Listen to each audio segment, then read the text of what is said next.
Hello, everybody. How's it going?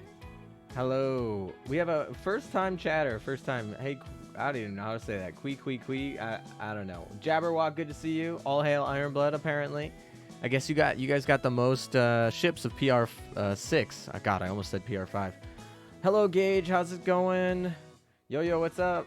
Mijin, how's it going? 2-day break from farm, huh? I mean, we'll be farming. We'll be farming today. We'll get on some PR6 today. Don't you worry. And all of you are gonna need to be farming. You can start farming on your second ship today if you like. Let's say you did 1 million experience yesterday. You could start farming on your second ship today. You can switch over. It's not really super important to do that. You're gonna spend this first week just waiting for the thing to unlock. So you have plenty of time. You have all week to basically get enough experience. So yeah. Happy grind. Hey, Shado, how's it going? Not bad. You started on Hindenburg. Well, that makes sense. I don't know. I started on Shimako, or however you say it. Sadistic Toast here with a resubscribe. His 13th month. Hey, ALM. How's it going, Sadistic Toast? Good to see you back. Thank you again. Do it for Kearsarge. Yeah, Kearsarge I think is probably the best ship, hands down, in this section. I think she's a league above everyone else. I mean, I haven't tested any of them. I'm just looking at the data mine. I know we didn't have a data mine video. We didn't do a data mine video last year for PR. I feel like the data mines. All right, I'm spending like 8 to 12 hours overnight to get those out quickly because there's a limited event. But PR6, like, no one can even finish PR6 for at least like 5 weeks, and that's like the most meta of players, like the biggest whales. It's gonna be 5 weeks before you can even finish it, and that's most people are gonna take 6 months, right? Breezy Steel with a resub, 22 months. He's like, hold my beer. I'm 22 months. Good to see you. Yo, sup ALM PR6. Yes. Hey, how's it going? Hello, Spicy Ramen, by the way. I just saw you come in here. Just removed this casual roadblock on PR ships. Yeah, some of those are just collection rates. Honestly, though, all those 100% collection rate people, they need to get moving. It's going to be like, who's going to get those rankings? Because if you remember, collection rate is the first person to achieve that percentage. Everyone dropped from 100% when these dropped, and you won't be able to get them all for, like I said, 5 weeks is the closest that you can get all of them, because it's a week to unlock each of them, and there's 5 of them. And so you're on a timer, so it's going to be like a rush. That last week is going to be like a super rush, and everyone's going to be like, all right, logging in to try and make sure that you have the minimum amount of time down, and to get those 100% collections back and get your ranking back. Me at level 67 and 2 PR ships done it all. Yeah, no, that's fine. PR ships are pretty good. A lot of them are pretty good, especially like when they first came out. Like I don't know, Monarch was so good in the first set. Like in St. Louis, they were such leagues better than all the ships back then. Like, I don't know, those ships have all been like retrofitted and got the augment modules, and now they're like fine. But like St. Louis and Monarch were some busted ships at the time, and that doesn't even begin. Like when FDG came out, that was the ship. That was the power creep in the game, was FDG. She was a monster. She still is really good. She just got her Fate 5, which is hilarious because she needed an upgrade to even stay relevant in today's meta, and I think Bismarck 2 basically just took her out. Like, she was being used with New Jersey and Musashi, and then Bismarck 2 came around and says, nope, and she's like, this is my spot, Freddy. Anyway, I got that money to be tier 3, almost 2-year subscription. Yeah, there you go, Breezy. Thank you. Omega Harvest. Hey, LM, how's it going? How's it going, Omega Harvest? You weren't ready for Langley Raven Washington to be solid for 12-1 safe.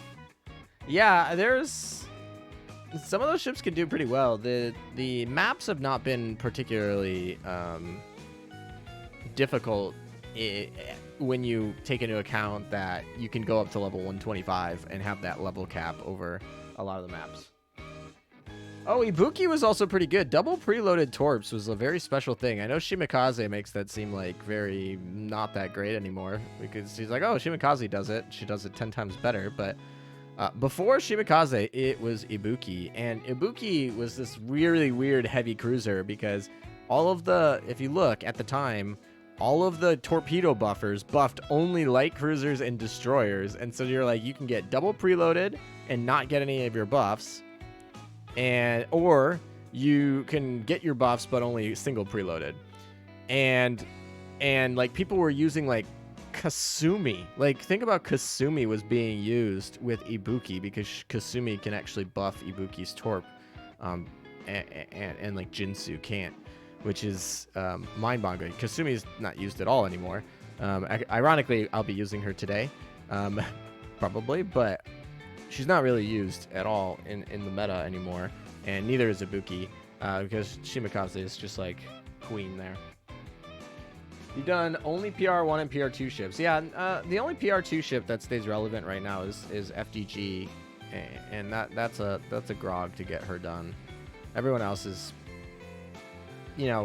not great. So if you're newer, I would totally recommend skipping and going back and doing the older PRs later when you get to the collection phase, because like PR3 is garbage, PR1 is garbage. Those are two garbage right now. Like they're just not, like Drake just totally got power crept by Hindenburg.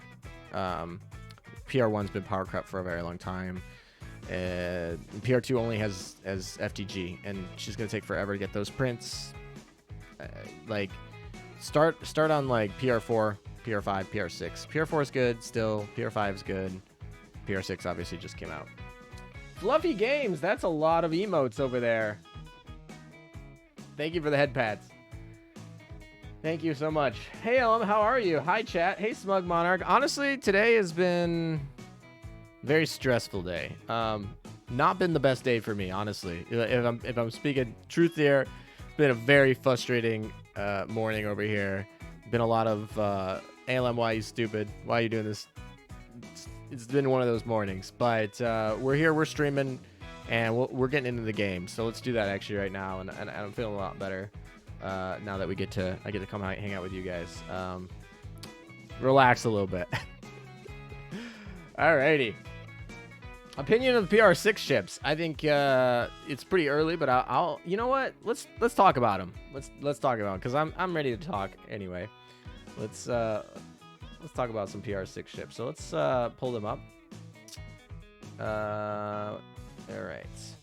So as you can see, Shimato is actually who I started with. I know I did a poll on my YouTube channel. About 1,200 people, I think, have done the poll so far. If you haven't done the poll, go do the poll.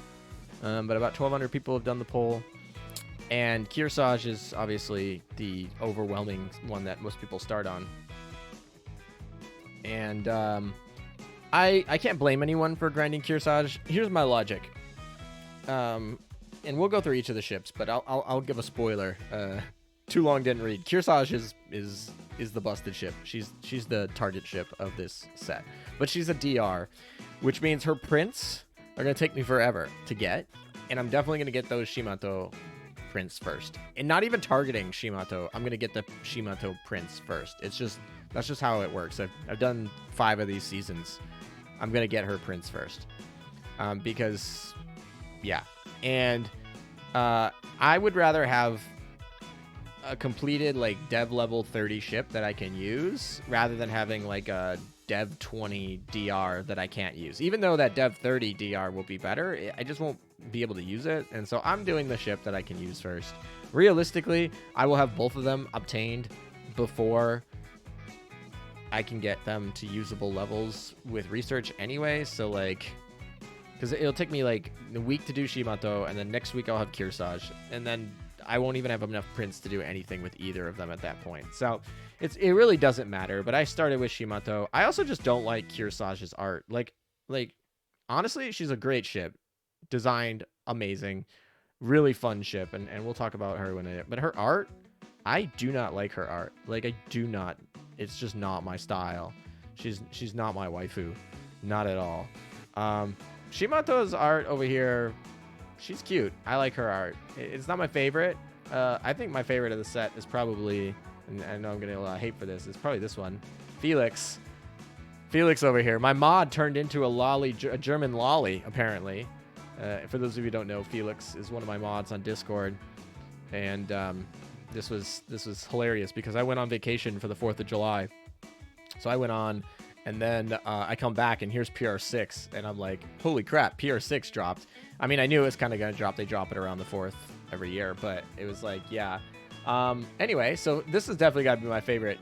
Because it's my mod, and if I ever get this ship, maybe I'll oath her and rename her after my mod. I don't know. We'll see.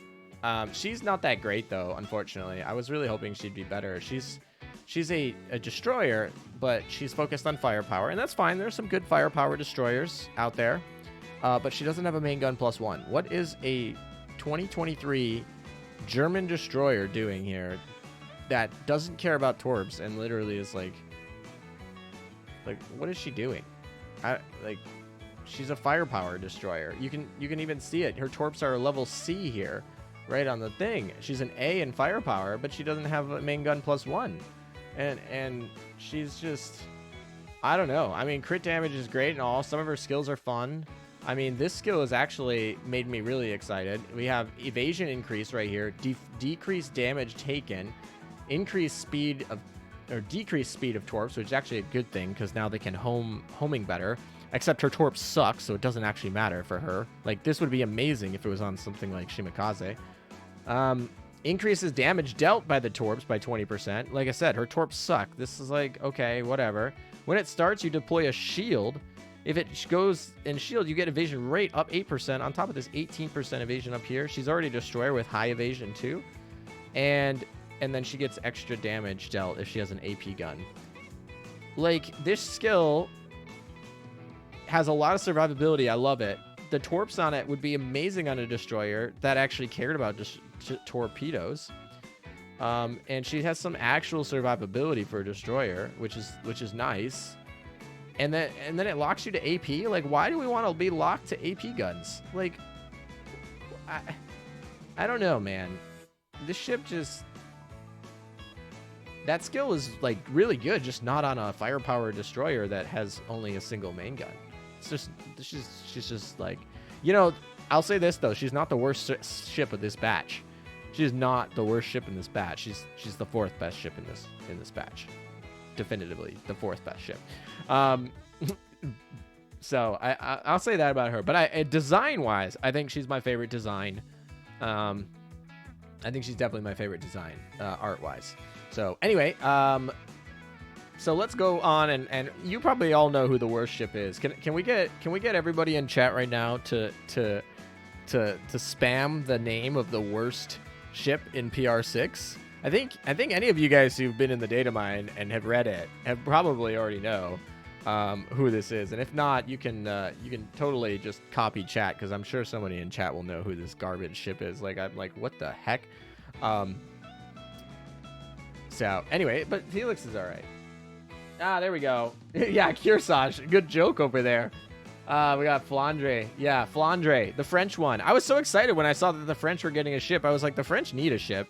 And this is exciting. They got a battleship. I'm like, oh my gosh, this is great. A French battleship with an S on firepower. She's trash. Absolute garbage. Like, what is this? Like, Richelieu is better than this. Champagne. Like, we're talking, this ship is only going to be used in those, like, baguette-loving, French-only fleets where they're like, I'm going to use Richelieu, which is an amazing ship, and all the other crap that's French that we can't figure out what to do. I mean, I guess Brest is good, and there's a couple of, yeah, Brest. It's basically just Brest and Richelieu. Like, it's just those two. Really, honestly. After that, they struggle. They do have, like, a fun little, like, speed meme fleet, and I love using it. It's so funny to see them spam around, but it's not particularly good. It's just fun. Yeah, that's about that. So usually, what are you running? Like, Joffrey was the biggest disappointment of a carrier in my mind the year it came out. I was just like, I was so excited for Joffrey, and then it was just a bust. Anyway, the French had been shafted. really hard. Because, like, what are you using for a French lineup? You're using Richelieu, obviously, and then what? Champagne and Jean Bart? Like, Jean Bart? So, congratulations, French fleet. You have upgraded from Jean Bart. She's terrible, by the way. She literally gives up one of her salvos. Like, a normal battleship fires 3 shots. No, Jean Bart fires 2 shots because that's the balance for a preload. This ship actually fires 3 shots and has a preloaded. So by default, she's just better than Jean Bart. And Champagne fires 1 shot. Luckily, she has like a cooldown, so she's firing 1 shot all the time. And she's got some other fun things. So I would pick Champagne over Jean Bart. But yeah, so basically she's Jean Bart, but she now has 3 shots instead of 2 on preloaded. So, you know, that's great. If you need a preloaded battleship, I suppose this is fine. But she's like, I guess you could run her with, I don't know, if you're fighting something that's like light armor and you want like HE preloaded, like speed runs, maybe you could run her in Richelieu. I don't know. She's not very good. But like I said, I guess she has a preloaded, and I think that's what the devs were trying to do. I think they were trying to be like, all right, she has a preloaded. We're not going to punish her on the salvo like we did with Jean Bart or Champagne or whatever. So we're not going to punish her there. So, and then they tried to balance her really hard to make sure that she was not stealing PR. I think she, like, the funny part is she could be really good. Like, I just think they tried to balance her too much, because I think they didn't want her taking away from Hindenburg and Kearsarge, because those are the DRs, and I think they didn't want the PR. So yeah. Anyway, German engineering has a paragraph here. Maybe I'm going to divert my thought, and I'll come back to this and read this paragraph. Kearsarge is actually not good, since she will never take a URBB spot or a URCB spot, since her buffing skill aren't that good. Not to mention she can't get buffed by New Jersey because BVV. Kearsarge would be good if Midway were to be released, so you can run her with 2 URCVs for a light armor killing due to her DOT. Damage over time, I assume that's what it means. Honestly, I was really hyped for her, but now I'm sad. You know what? I'm gonna rebuttal that when I get to Kearsarge, because I have a lot to say about Kearsarge. But I'm gonna finish Philandre. I do think though that Kearsarge is still the top dog here. And anyway, we're gonna continue trashing on the French right now, and then we'll get to Kearsarge in a second. All right, so yeah, we have a barrage, great. And then when you get your second volley, you get to mark somebody, and the mark gets extra damage to 1 ship at only 12%. And you lose the mark when you take damage? Like, what is this balance? Like, oh, I marked a ship, but now it goes away because I took damage. 12% to 1 enemy target that you, like, and it's random? Garbage. Absolute garbage. All right, let's go on to the second skill over here. Increases evasion and firepower. That's actually fun, especially for PvP. Like, a battleship with evasion. Great. Firepower, obviously, great. When it goes below 50%, you get to heal. So she gets to heal a little bit. And then the range of her secondary gun increases. Like, what is this? A secondary? Who cares? Why do I care about a secondary gun? Like, I mean, I do, but, like, can't we just buff the main gun? I don't know. So she's got to heal. Great. I mean, the French had survivability issues. So she'll be able to survive longer than what the French have, like Joffrey, Richelieu, and other things. I don't know. She really just feels like she's better than what the French had, but the French were notoriously the least supported faction, I think, at the moment right now. The Germans have gotten good support. The Italians have gotten good support. The French got Richelieu and then just fell off the face of the earth. So yeah, this is obviously the worst ship. And of course, if you do her first, the FBI will be on your trail. So we're just gonna ignore her. Okay, we talked about Felix over here. Felix is a main gun +1 that doesn't actually needs a main gun +1 if she wanted to be any good. That's what she's missing. She doesn't have it. And I get why she doesn't have it, because she doesn't have it in World of Warships, but that still doesn't make her good. They could have done something with a ghost gun or something like that. Like, I don't know. She's like fine. I think she has the cutest art, and best designed, and it's fun to meme my mob. All right, let's move on to. Let's talk about the other PR. Let's just do the PRs first. This is the one that I started. Obviously, I think she's the best of the PRs. I don't think she's better than Pr6, but yeah.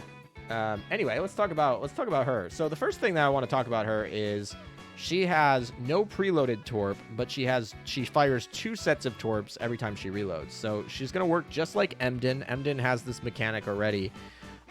This mechanic ends up hurting her for PvP, which is sad because a lot of her build is actually PvP oriented, and I'll get to that in a second. But not having a preloaded torp really hurts. But she does fire twice if you get to that second set. But she might not survive that long, and that's a little bit unfortunate. But, yeah, I don't know. That's just a different set. So longer battles, especially battles where you're fighting, like, mobs before the boss, that's amazing because you don't want to waste your load of torpedoes on meaningless enemies, and you can use it on the boss later on. So it's actually a good thing. All right, so let's talk about 2 skills. It's kind of weird. These only have 2 skills, but the skills are so long at this point. All right, so basically when the second wave of torpedoes fire, and remember, she doesn't have a preload, but she gets 2, whatever. She's going to fire a barrage that inflicts special flooding for 6 seconds.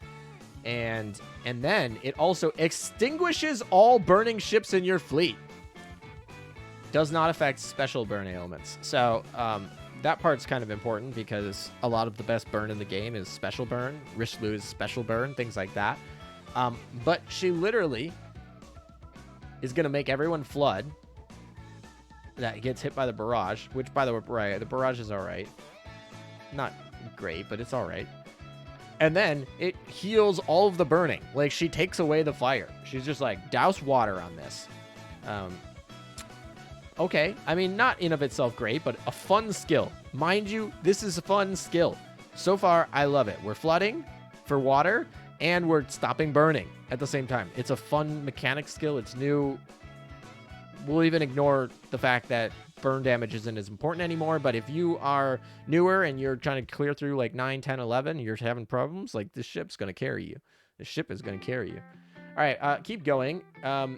Reduce burn damage taken by your fleet. That is not that important, but whatever. Okay, cool. We reduced burn damage taken by fleet. When it's activated the second time, you get improved barrage, and you get to do it again 5 seconds later. So basically, she is just going to be dousing water all over your whole fleet. She's like, your fleet can't burn. And it's going to do extra damage, and their fleet is going to get a lot of water too, but they're going to flood, and your fleet's going to end the fire.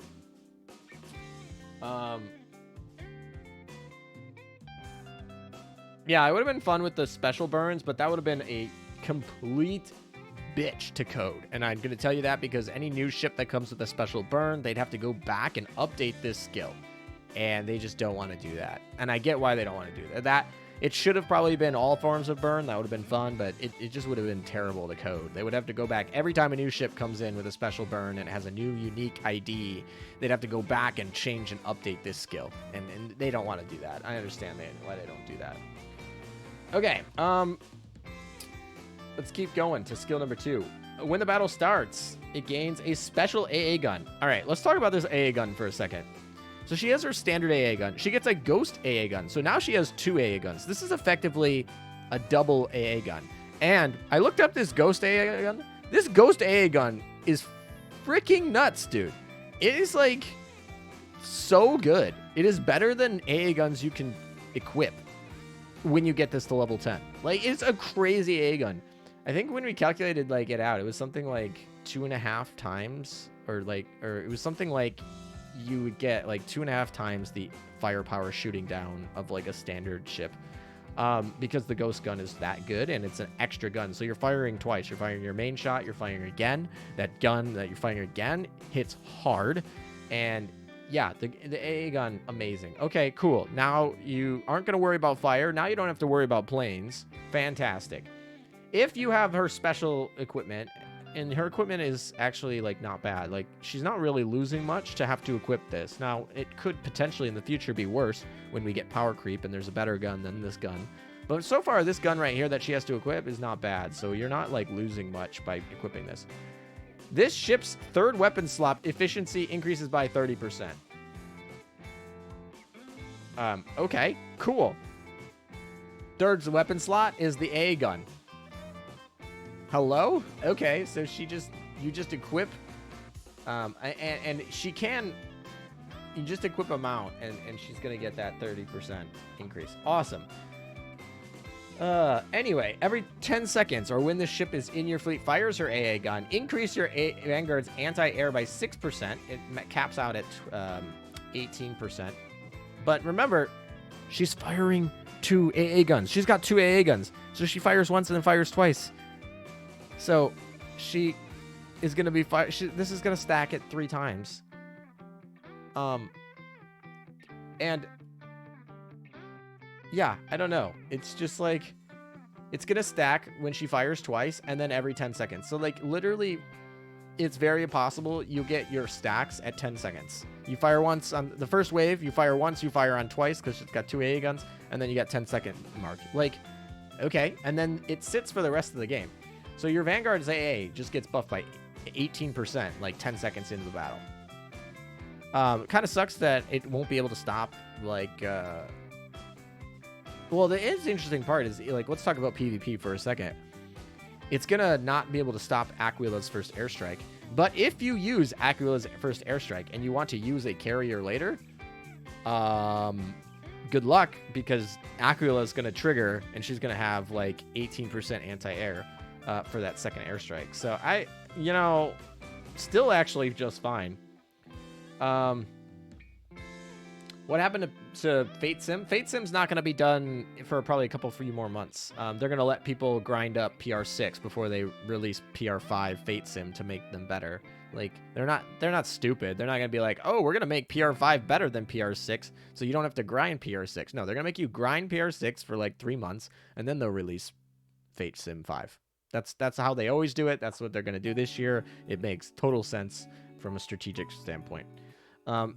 Anyway, continuing on, when this activates 3 times, so when you do it the 3 times, which like we just talked about will happen actually very quickly, you restore your Vanguard's max HP by 4%, so it just heals, and it decreases her damage taken by 18% until the end of the battle. So like 10 seconds in, she's taking a damage reduction by 18%, anti-air by 18%. You can't put her on fire at all. She's healing 4%. And if you try to airstrike her even more, she has great anti-air. She's going to buff all of your Vanguard's anti-air. And then she's going to heal. Like, she is the ultimate, like, healer, honestly. Like, she is going to prevent so much airstrike damage and burn damage that it's like, all right, so your Vanguard's only going to be dying to, like, AP shells, which is great if you have, like, light armor and stuff. And she's going to probably heal that anyway. I don't know. She's got a lot of survivability. I don't know. I think she's very good. Personally, I think she's also very unique. Did she power creep Perseus? Well, I mean, Perseus is a backline healer. She's a frontline healer. We're talking apples and oranges here.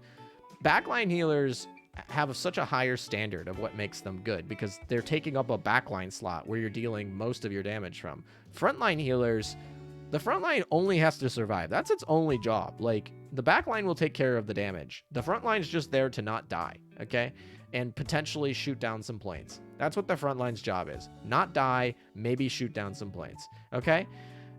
Yeah, sure, you can, like, get torpedo memes, but generally, even the best bosses, like, in the game, you're going to have a front line that's supposed to be tanking, potentially adding some support, like Helena or...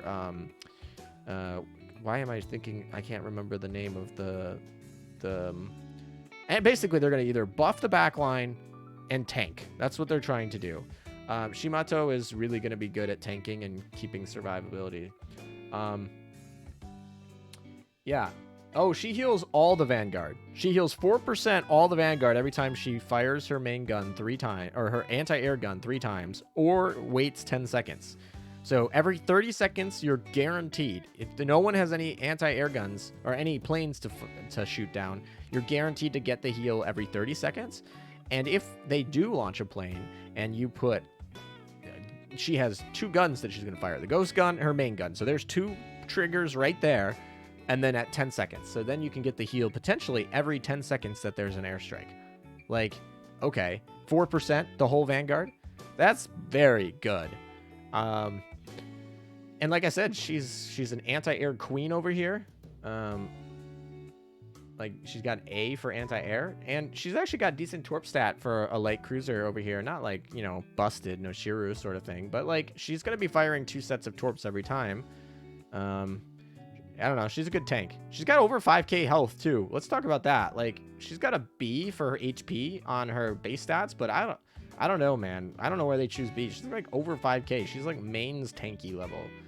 So I really like this ship. I think many ways her character design is really cool. Like this dragon you can't really see right now, but she's got a cool art design. She's got a cool design that's unique for her skills. And she's actually not bad. I think this is a wonderful ship. This is making design. All right, I'm done talking up Shimato and making my excuse. Let's go into DRs. So let's talk about this girl here. Okay. She is Drake, but better. That's my way of saying her. So she's Drake, but better. That's like Drake is dead. Hindenburg just went and stabbed Drake in the back as she was getting out of the pool in that one skin you all know about. Drake is dead. You don't need her anymore. But she's not as good as a gear. So it's like, okay, she's not as good as a gear, but she's better than Drake. So she's somewhere in that like tweener. But like that's still pretty good. If you're trying to run like only German fleet, you could potentially run her. It depends on how many, like what you're running. If you're running against something that's using torps heavily, you might not want to have all those like armor. I don't think she's better than a gear, honestly. I don't know, man. I really don't. I mean, a gear has torps that's slow. What does this girl have? She's got some guns. I don't know. So let's go to skills. We'll talk about her. A gear's ghost gun can't pierce shields. That is true, but like shield piercing is not that important. I mean, it could be in a specific battle. The shield piercing only matters like when it matters, I guess. All right, so she's increasing her firepower, evasion, and accuracy. Well, those are the 3 stats that a heavy cruiser cares about, so love it. Okay, the firepower is only by 5%. The other ones are by 15. Okay, so you get the following effects based on the weapon slot. Also, by the way, she's got a ghost gun, and she can equip a 3rd gun. So she has the equivalent of a main gun 3, which basically is what Plymouth had, right? Plymouth is busted. Plymouth is good. Plymouth is busted good. So she has that same thing, and she has it on a heavy cruiser body rather than a light cruiser body. So she's more powerful in terms of damage that way. So anyway, in the 3rd weapon slot, if you have a main gun, which is what you're going to have like 99% of the time, you increase its firepower and the damage dealt. Okay, great, easy. Why would I not want a main gun +2 and have damage dealt go up by 5%? Great, that's where it's going to be. Shells fired are going to ignore shields. Did we confirm, by the way, that the ghost gun ignores shields?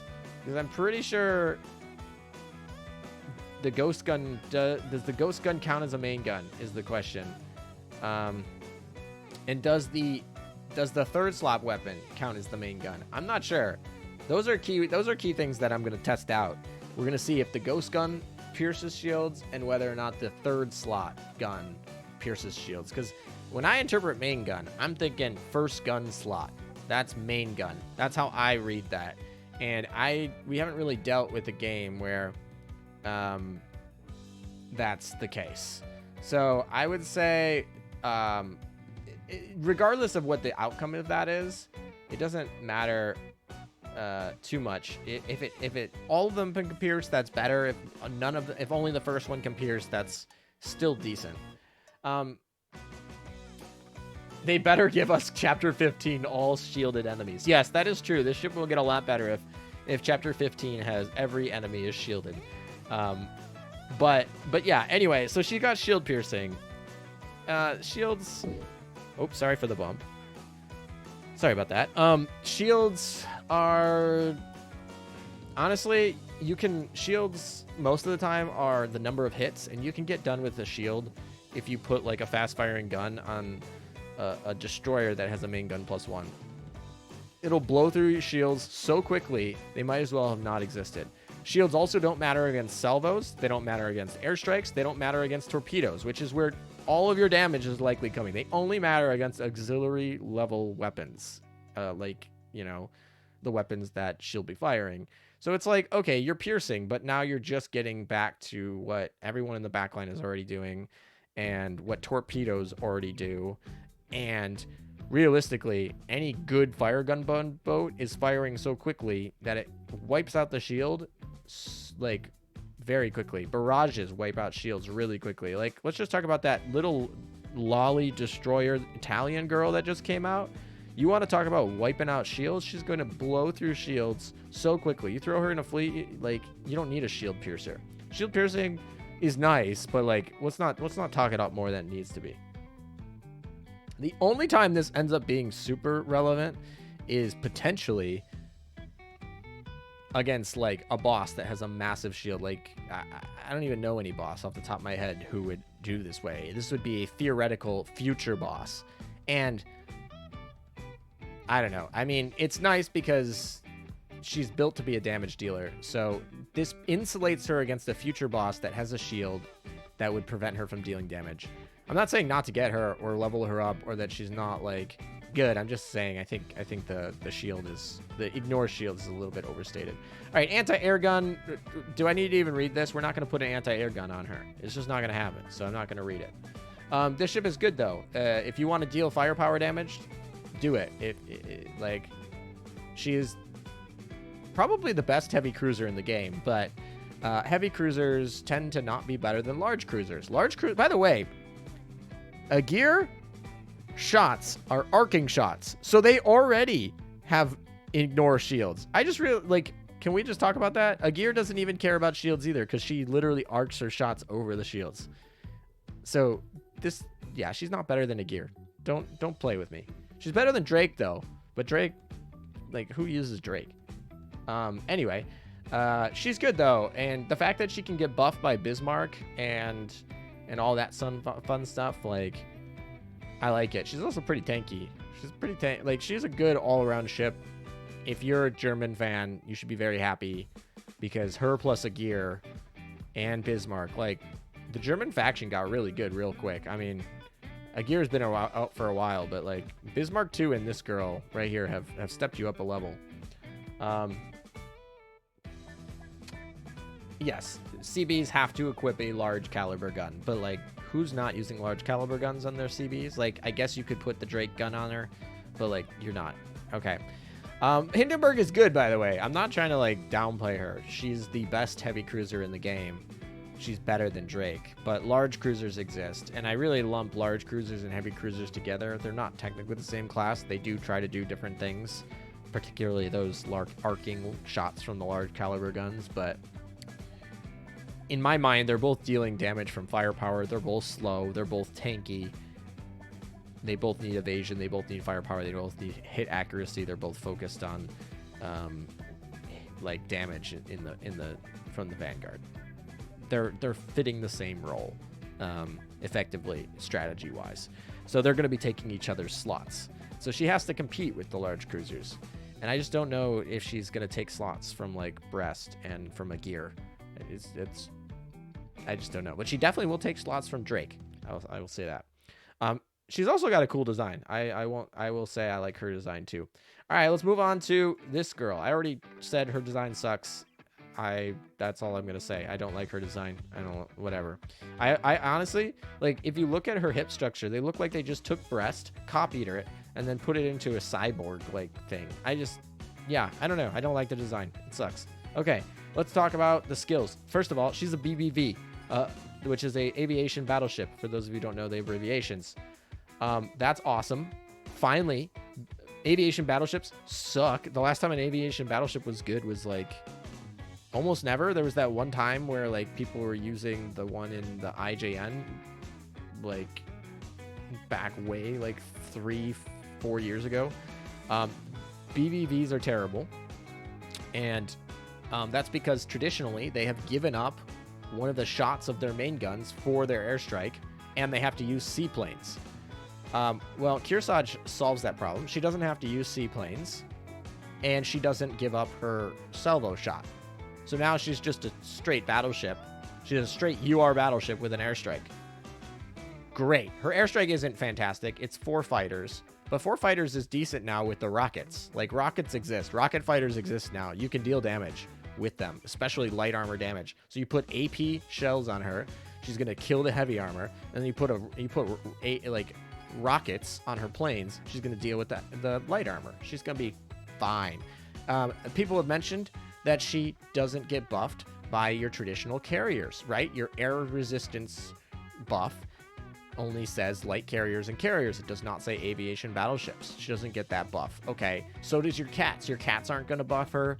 Your traditional buffers of carriers aren't going to buff her. Boo-hoo. She's a battleship that gets 4 rocket fighters for free.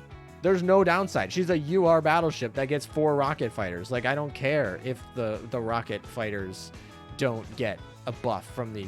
I'm going to be running her. Like, okay. Cool. All right, let's keep going on to the skills. So we talked about her... Oh, by the way, her rocket fighters have 200 efficiency. 200 efficiency.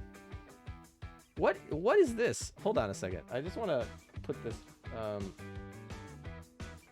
Can we just go talk about, like... All right. Let's go to Shinano over here. Shinano, the best... One of the best, maybe not the best anymore, but one of the best carriers, like a total boss of a carrier. You want to know what her fighter efficiency is?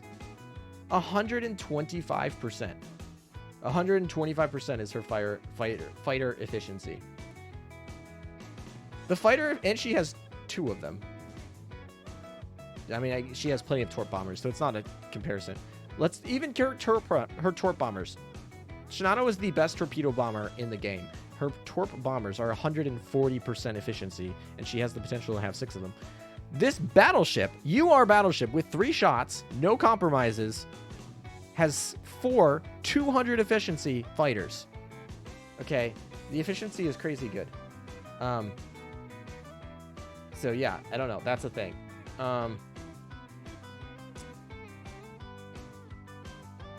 Shinano better count her days. That is probably true.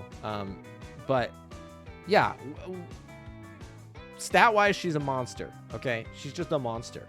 Let's talk about skills, because she's got 3 skills, finally, a ship with 3 skills. All right, she gets to increase her aviation and firepower. Great.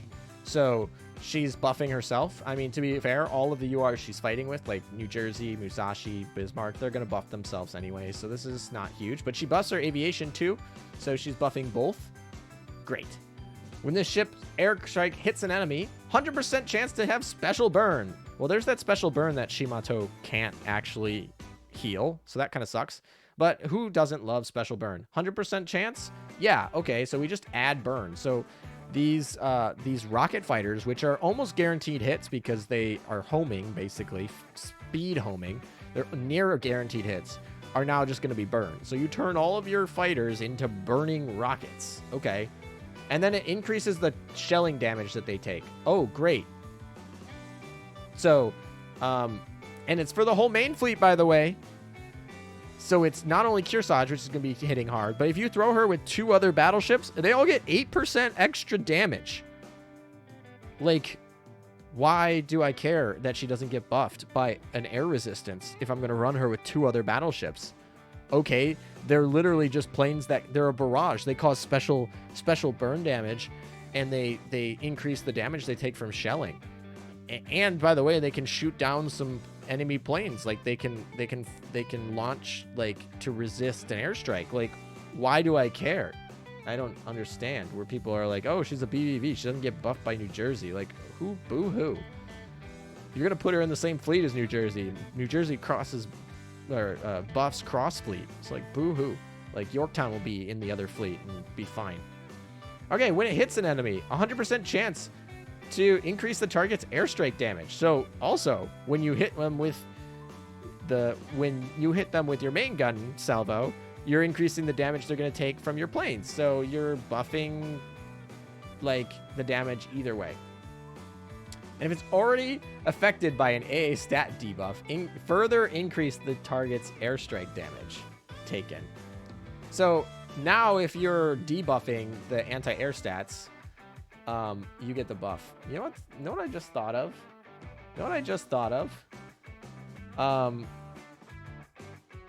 Oh, it's anti-air. I was thinking Amagi debuffs aviation stat. But she doesn't debuff anti-air. Okay, whatever. That would have been a fun little thing, but that doesn't work because it's anti-air stat, not aviation. Yeah, I don't know. So she's basically just like, this first skill's amazing. Cool. Next. All right, we're not done yet. If there's an Eagle Union or Northern Parliament main gun equipped, okay, so we're locked to Eagle Union guns. That's not a problem. The Georgia gun exists. Increase the ship's firepower by 10% and decrease the damage taken by 20%. Her cannon damage taken. Okay, so she gets more tanky. She's already an S tier HP. She, this is great. I mean, yeah, sure, you're locked to Eagle Union, so you can't use a Yamato gun on her. Great. There's plenty of good Eagle Union battleship guns. Like, it's not a huge detriment. Honestly, like a 457, great. Maybe for some newer players, this might be a hindrance, but there are plenty of Eagle Union guns that are good. If it has an Eagle Union aircraft equipped, oh great, pancakes. Or, by the way, the best rocket fighter in the game is Eagle Union. And also the pancake is the best fighter. Yeah, the two best fighters in the game are both Eagle Union. Why do we care? Like, all right. So those restrictions to, like, Eagle Union. Wait, is there even there is a fighter. There is one. I think there's one Russian fighter. I don't know. Anyway, the interesting part about the Russian thing is, and this is back to lore, is I believe this ship was intended to be built for the Russians, wasn't it? I think it was. And then we scrapped it or something? I don't know. I was thinking this was actually supposed to be the ship that Hornet was supposed to be, but that's a different one. But yeah. Oh, there aren't any Russian fighters. I thought there was one, or maybe I'm thinking of the carpet. There's not like that car. Oh, it might be a dive bomber. Is there not a Russian fighter? I thought there was. Yeah, the Russians decided to make Soyuz instead. But anyway, this is an interesting one that it does. She buffs from Russians, which is just kind of funny. Oh, by the way, if you equip an Eagle Union airstrike, increase the aviation stat and decrease loading time of the first airstrike. So she has not a preloaded, but she has a sizable 30% cooldown reduction, like on the first one, obviously. If like, cool, great. You're going to use the plane you would use anyway. The best in slot plane for her already is Eagle Union. And you just get a cooldown reduction and a buff. By the way, she's already buffing those stats in her first skill. They just were like, you want more of that buff? Here, have it again. After the battle starts, if there's another Eagle Union in your main fleet, okay, so New Jersey, then your CVs deal extra damage. You could also use Yorktown 2. So honestly, New Jersey, Yorktown 2, Kearsarge, like, that seems really good. Yorktown 2 gets all the buffs for that.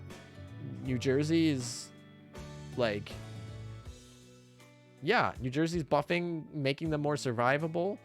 What can tell me why I wouldn't run Kearsarge Yorktown 2 New Jersey? It is kind of weird because the first skill actually wants you to run it in a triple battleship almost, whereas the second skill almost wants you to run it in like a triple carrier. She can run in either one, so basically you can run double carriers if we ever get like Midway or something, and you can run Midway, Yorktown, and this ship, and that would be good. Or you can run New Jersey, this ship, and another battleship. Like, And if we ever get like Iowa, so like you're basically hedged either way. You get New Jersey and Iowa, or you get Yorktown and Midway, or for now you can just run New Jersey and Yorktown. She's just flexible, absolutely busted. Okay, third skill. This can't be busted too. Increases the ship's damage dealt to burning enemies by 10%. Okay, well that's great because our rockets just guarantee 100% burning. Fantastic. Yeah, okay, and all you got to do is like put an HE gun somewhere on the Vanguard, and you'll have plenty of like get a ship with the main gun +1, put a HE gun on it, and you'll have plenty of burning. Don't worry. 10% damage increase is not nothing, by the way. It's damage dealt. It's after all modifiers, just 10%. It's like that's actually really good. That's sizable. That's important. When it launches an airstrike, launch an additional airstrike. What? I mean, it's an additional special airstrike. It's not like a full extra airstrike. But like, okay, cool. She's got extra barrage planes. So, you know, she doesn't just have 4 planes. She's got barrage planes. Great. Every 20 seconds, fire a special barrage with properties that change based on whether or not the enemies are burning. That's fun. Inflicts special burn for 10 seconds to enemies hit by the oceanic. Oh my gosh, my eyesight. The oceanic blaze special barrage. So basically, she has a barrage that does more burning, so you don't even need to care. Your airstrikes do burn, your barrage does burn. She's gonna be setting everything on fire. And here's the funny part. You know, you might be like, oh, I'll run Shimato, which heals all the burn. No, all her burn is special burn. It can't be. It's special burn. It can't be deburned. You can't use any of your hydrants. You can't use anything. Like any burn modification doesn't matter. It's special burn. Yeah, I don't know what to say. This ship is stupid good. Like, this ship is awesome. This ship is so good. I want to point out, like, this is gonna make like carriers die in PvP, I think, because like, why would you not run triple battleships with this thing? Like, you get the planes for free. It's just a UR battleship with free planes. So good. Obviously she's gonna take forever to make. You probably won't see her for, like I said, the quickest players can probably get her done in 2 months. One and a half to 2 months, but realistically you won't start seeing her for another 3 months, I don't think, and maybe 3 to 6 months I think will be when she ends up entering the meta. All right, people are saying she would be better if she's not locked to fighters. Like, hello? Aviation battleships are locked to seaplanes. Seaplanes are the worst planes in the game, and she got to break out of that mold. Sure, could she deal quote-unquote more damage if she had a torpedo bomber? Of course, but seaplanes typically are what you're running. You lose a salvo and have seaplanes. She has fighters at 200% efficiency. Like, and she has 4 of them. Most slots only have like 2 or 3. She's got 4. She's got a better fighter. She's got more efficiency. And by the way, fighters aren't even that bad anymore. Like, rocket fighters have made fighters decent. And fighters have interception, which is great for something like a battleship. She's going to be fantastic for getting your stat requirements for hard modes. Like, sure, I could say any ship would be better if it got a new skill that doubles the amount of planes it launches. Yeah, sure, Shinano would be better if she had 4 fighter planes instead of 2 fighter planes. Like, you can say that, but like, let's talk about the fact that her having fighters is actually an upgrade over every other aviation battleship in the game. She's a BB that brings air control. Yeah, that's exactly. She's a URBB that brings air control. Let's remember that. And she buffs she buffs your whole backline. She buffs your battleships. She buffs your carriers. And sure, she can't receive buffs from other things. She doesn't need them. She is the buffer. Like, she's like, I'm not getting the buffs because I am buffing. And she buffs herself just fine. Don't worry about that. Sure, she can't get a cat buff. Whatever. Cat buff is like 2%, 3%. Sure, she can't get air resistance raid. Fine, whatever. She provides it herself. She's like, I'm gonna bring my air raid for free. She's a battleship that has free air control and an air raid skill just for free on top of a UR battleship. Like, what? I don't know. I'm gonna just be talking all here because the fact that people don't think this ship is busted just shocks me. She's so good. I'm just sad her art is bad, and I'm gonna have to look at her stupid face for ages.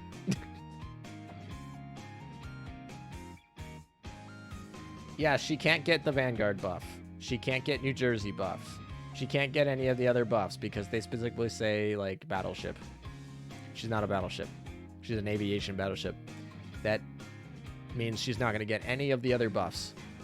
Any of the other relevant ones. I mean, she can get Helena's buff, I guess. That's a relevant buff. So she can get Helena's buff, but that's not.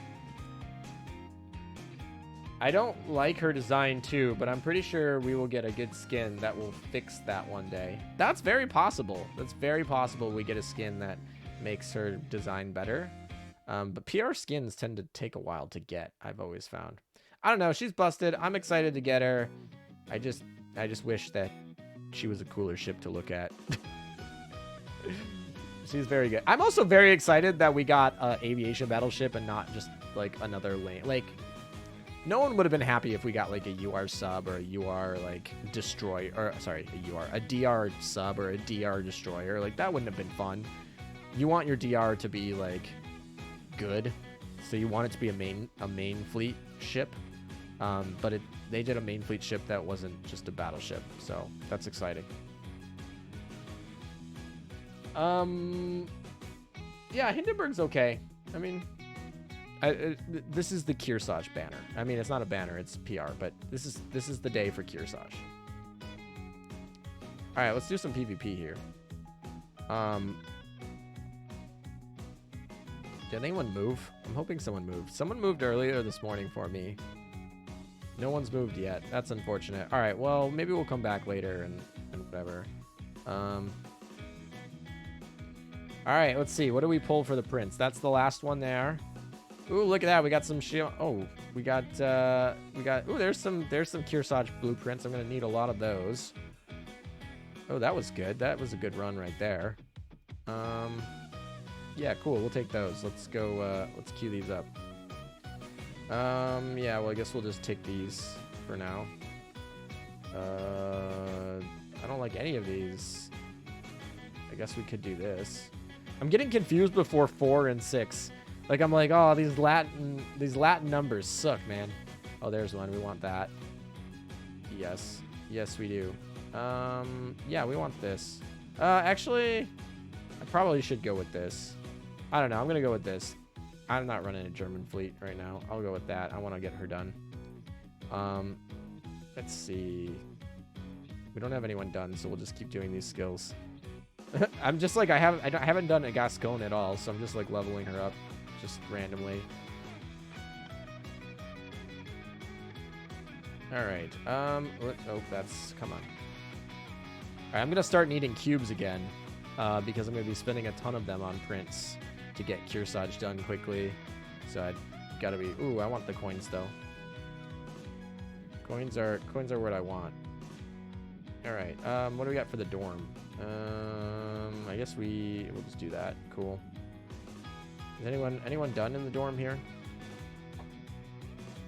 You're gonna use the Langley buff? Of course, yes. When I get to her, like I said, we're on Shimanto right now, which is just kind of where we're at. Daily challenges. Let's get through our day here.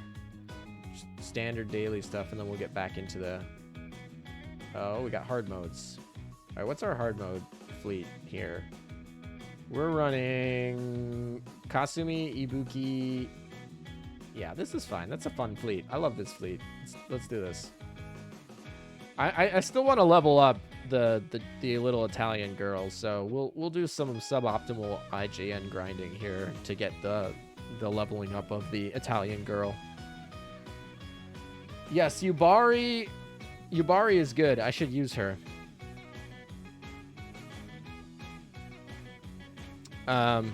Unfortunately, right now, yeah, realistically, I should switch out the Italian girl for Yubari.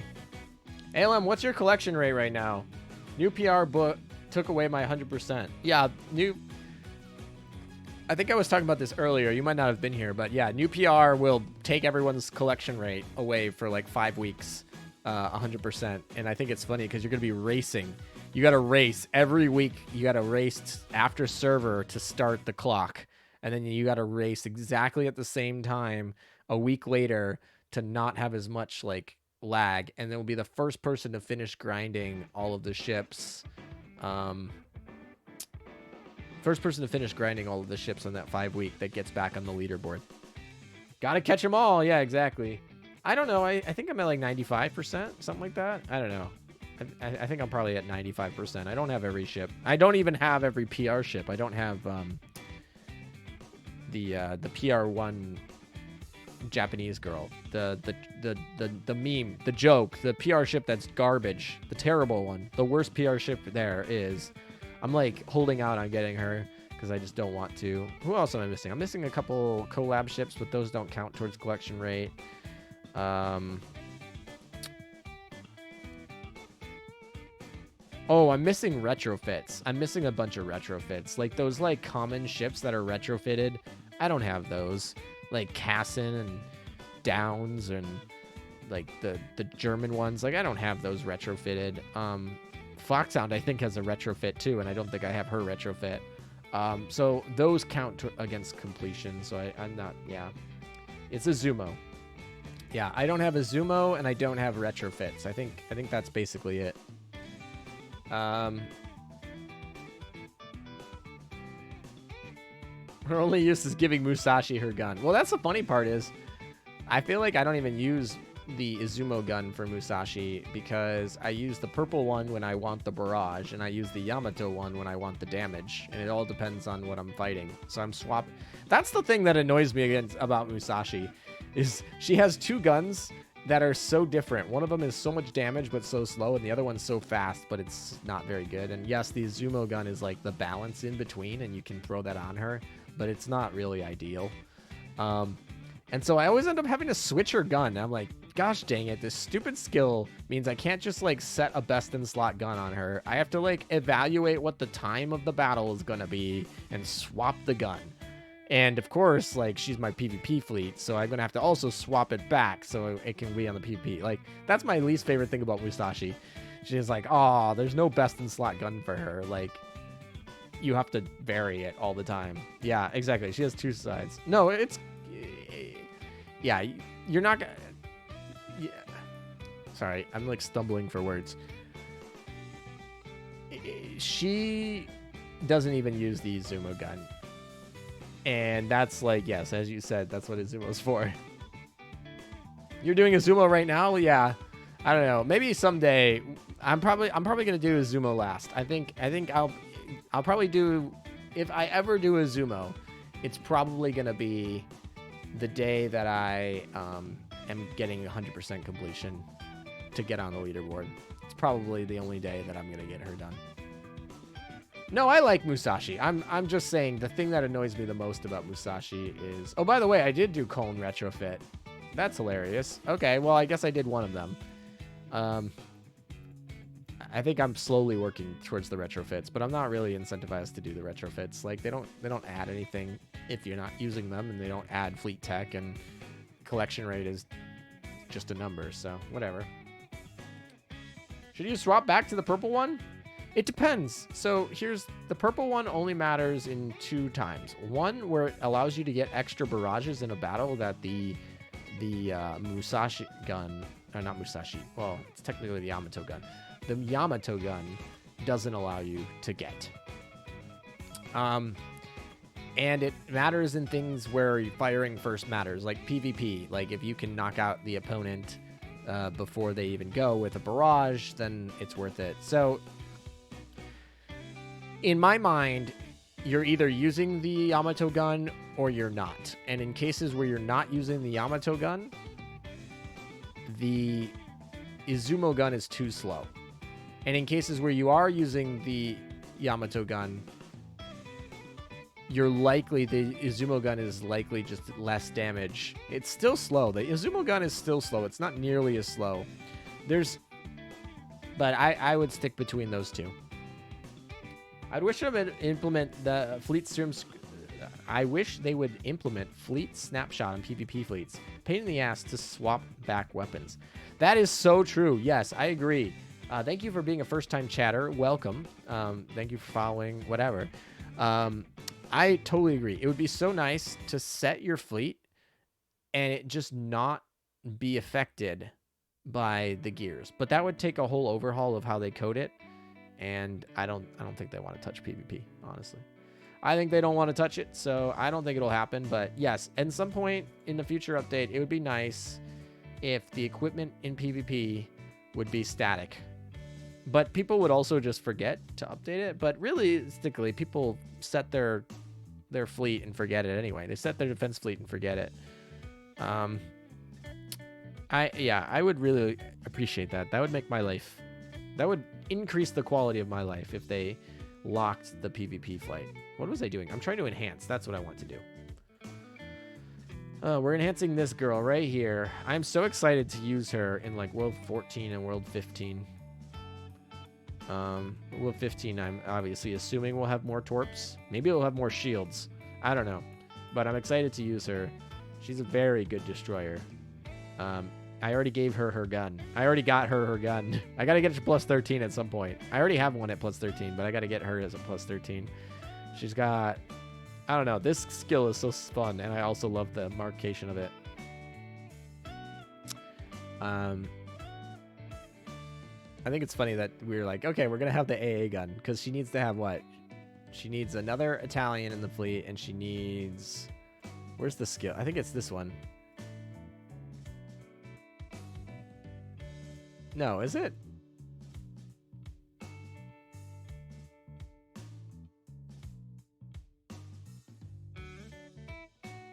No, maybe not. Maybe I'm imagining things. I don't know.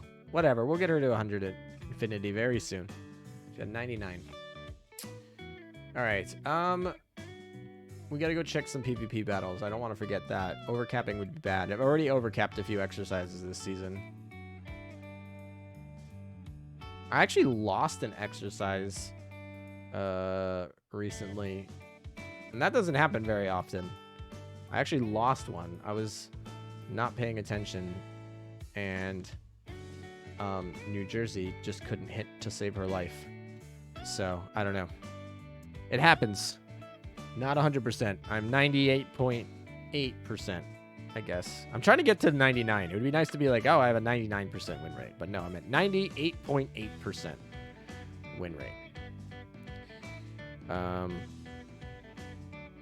Wow. You know, the funny part is this fleet used to be so oppressive. The fleet that this is used to be so good. This used to be the best fleet for so long, and I haven't even, like, taken any damage. Like, I'm going to 6-0 this fleet, and no one's even going to be at a quarter loss damage. Like, Harbin took the most damage, and she's at, like, 80% health.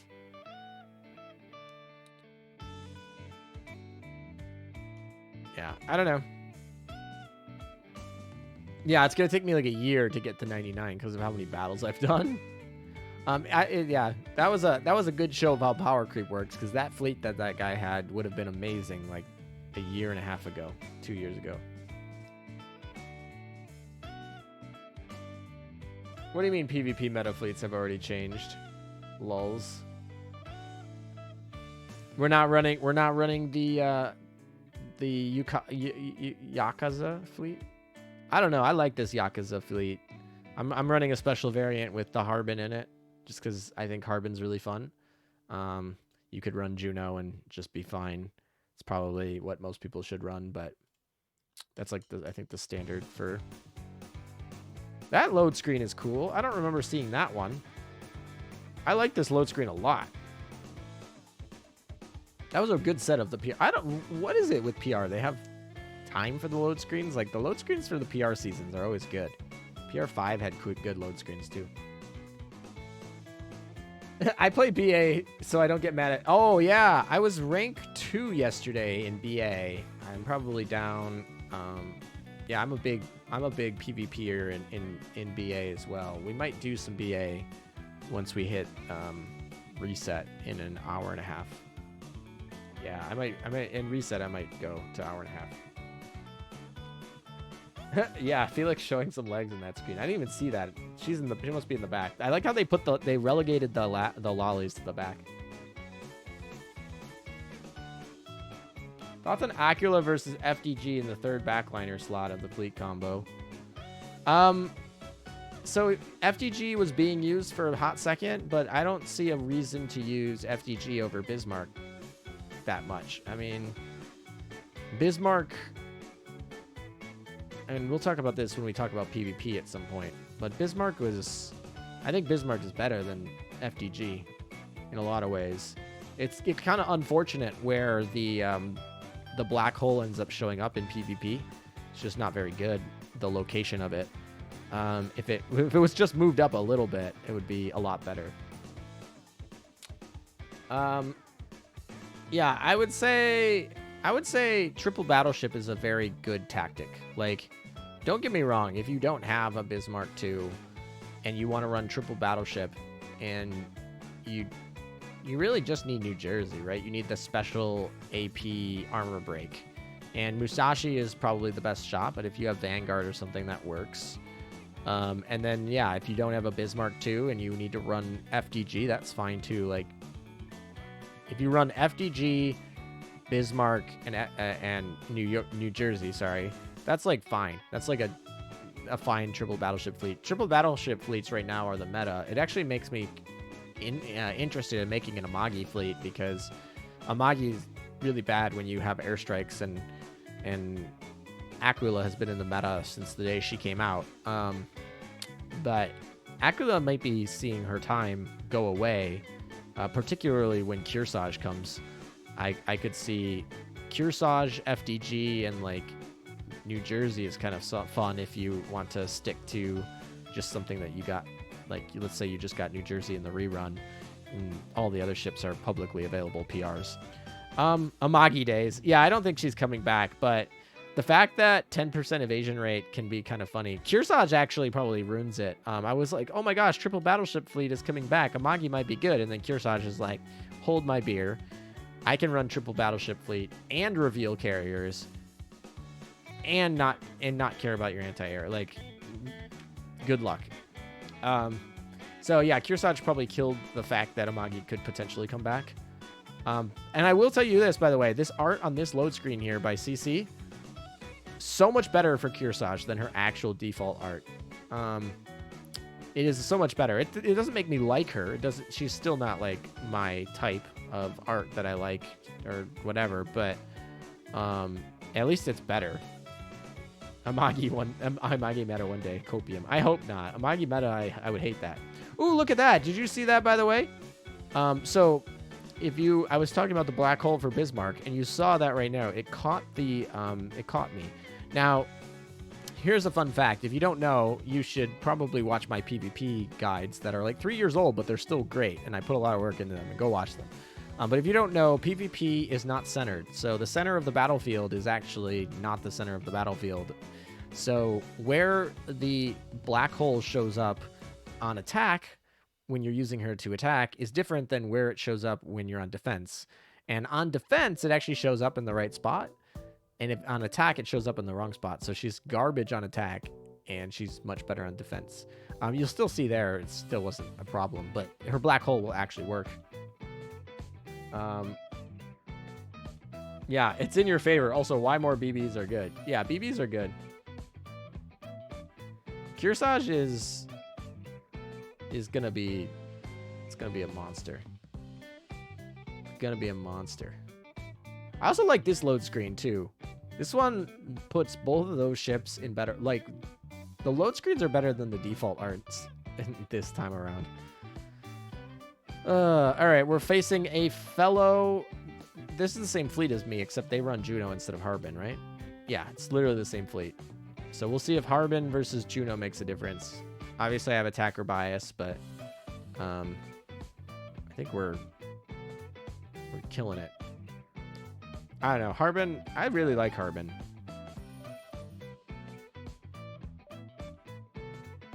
I like how USCVs are light armor focused while Japan is heavy and everybody else is a little bit of everything. Yeah, I mean, Kearsarge is gonna make for a lot of fun. All right. What do we actually want to grind? Like we have to do grinding, but now that I'm like, what do I want to grind? This is a good question. I should probably make a formation. Oh, there's the Yubari, by the way, that I was talking about. We can use her. This is actually fine. I don't know why we're using Bismarck here, though. Why are we using Bismarck here? I don't know. We'll use... Who can we use? I guess we could use, like, Nagato. Right? We just use Nagato. There. Okay, now the whole front line's buffed. And while we're at it, might as well just... I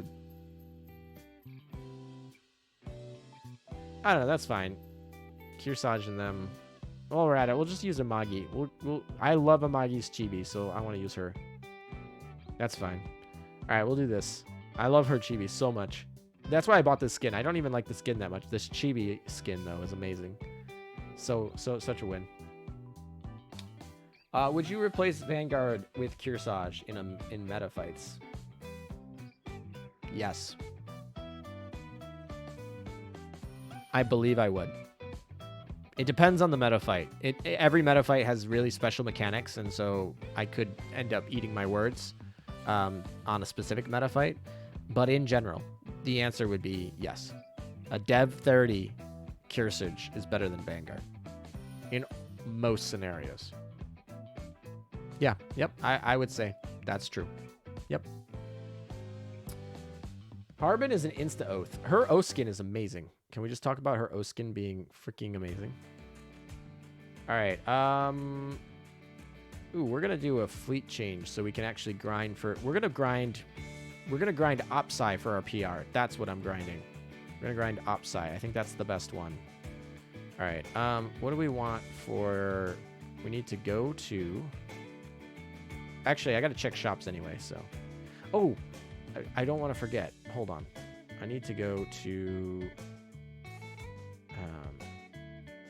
not here. Where do I want to go? I want to go...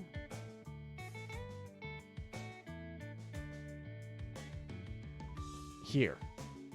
Oh, this is the new UI, by the way. This is new. I haven't actually tested this. It's better. This is just straight better. It's not scrolling. But in theory, you'll have to scroll here, but they can make these smaller. I mean, it's better.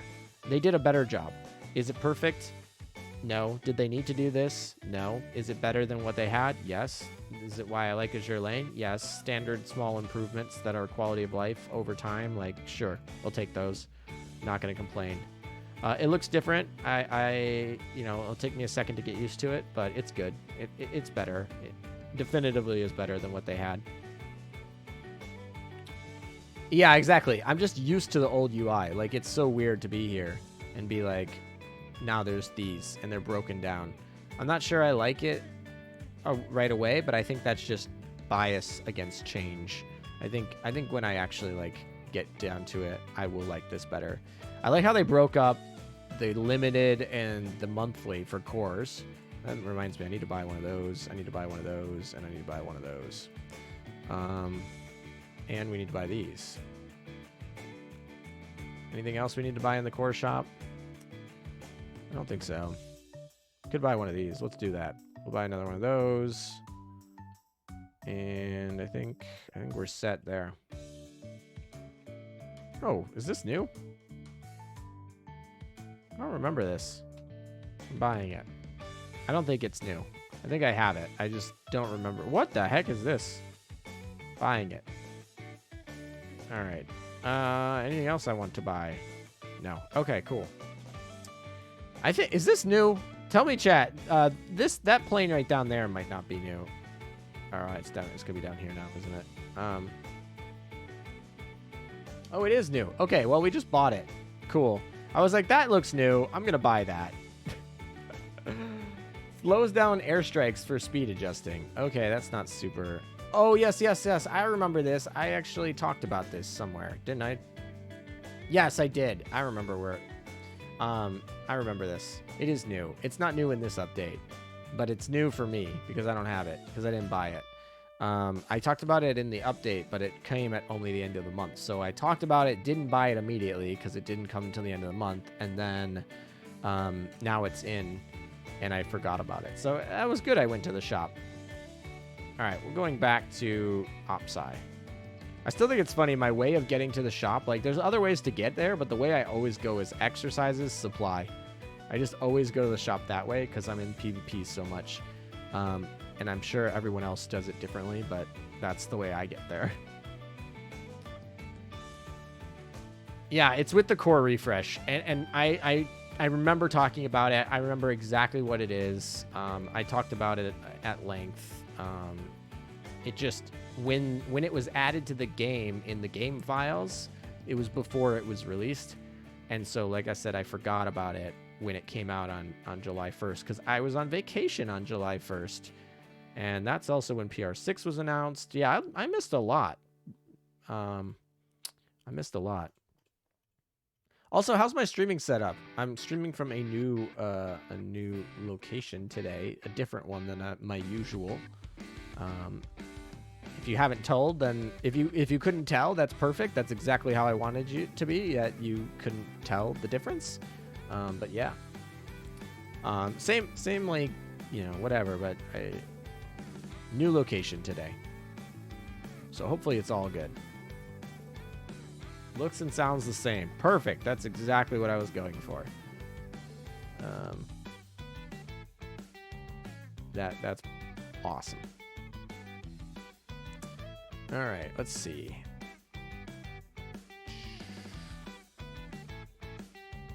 I'm just buying from the shops, then I'm going to collect some of the dailies, and then we're going to... Oh, I need one of these. I can't believe I spent all my points, and then now whatever. All right, so we got 32 hours to get like 350 points. That's like pretty doable. That's pretty doable. We can do that. All right, the actual reason I came to these is so I could actually swap out my fleet. All right. Sorry, Birmingham. I know you work with independents and you have like all your fun stuff, but we need to grind. So we need Sakura Empire, and we are going to grind Kasumi, I think. I think that's what I want. I think this would be fun. I don't think we need Bismarck anymore over here. Can actually throw Bismarck over here. She'll be in a whole Bismarck fleet. Yeah, Hindenburg's going to take up this slot right here. So we're going to have Hindenburg, Agir, Emden, FDG, UVH, and Bismarck. Which is kind of sad because that means Aquila is going to die. So yeah, actually, we're going to do that right now. We're going to remove her. And then we're going to... I guess we could throw her in here. We can throw Aquila in here. It will help us with our speed clear. And it'll make me feel better about losing Aquila. We'll have plenty of preloads. The preloads will be for days. But yeah, this is the better fleet. Yeah, and this will switch out to the new German when she comes. This, I think, is staying the same. I don't think there's any changes to this. Sirius can probably get subbed out at some point. This will change, potentially. We might lose Vanguard. Yeah, Vanguard might get the boot here when Kearsarge comes.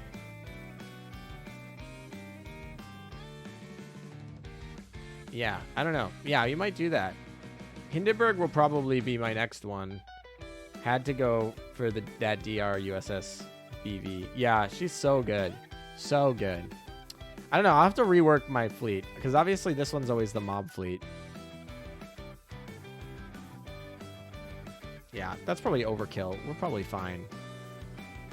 Now I'll have at least I'll have Aquila. I really want Aquila in my fleet. The fleet I want is Amagi, Aquila, Vittorio Veneto, and like three 3 destroyers, like a Shimakaze, Yudachi, and I don't know. We could use Kasumi. That's fun, or something else. I don't know. Maybe Azuma. We could run a full like, and then we'll have the yeah. That would be a fun fleet. I don't know. Now we need to go to here. Let's go get some points. Let's go collect some points, eh?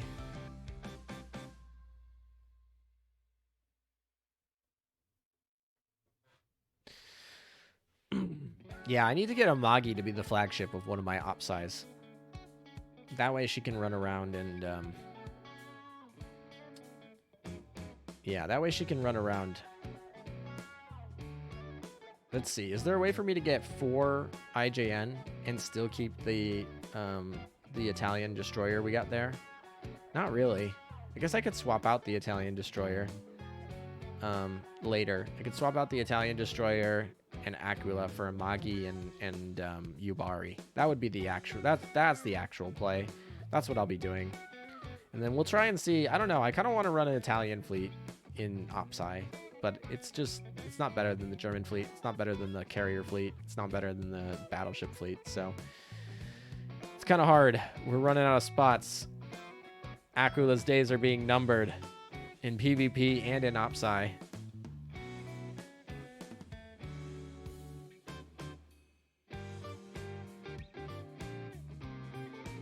I don't think she outdamages New Jersey by that much. I think your German engineering bias is showing. She's good though. Yeah, I know. Finally, Aquila gets removed. Like she just doesn't have a space. The Italians got removed. Like Vittorio Veneto Aquila was such a fun Opsai fleet because it was like a boss fleet, but it was perfect because you would run your triple battleship for one, you would run your triple carrier for another, you'd run your mob fleet. And then you could run your Italian fleet to do all the other things, basically. Honestly, though, I could run the Italian as a mob fleet. You would run Perseus, Vittorio Veneto, Aquila, and then you would run like the destroyer, the Italian destroyer I'm running right now as your vanguard, and then you run like Shimakaze and something else fun. I don't know, whatever you want.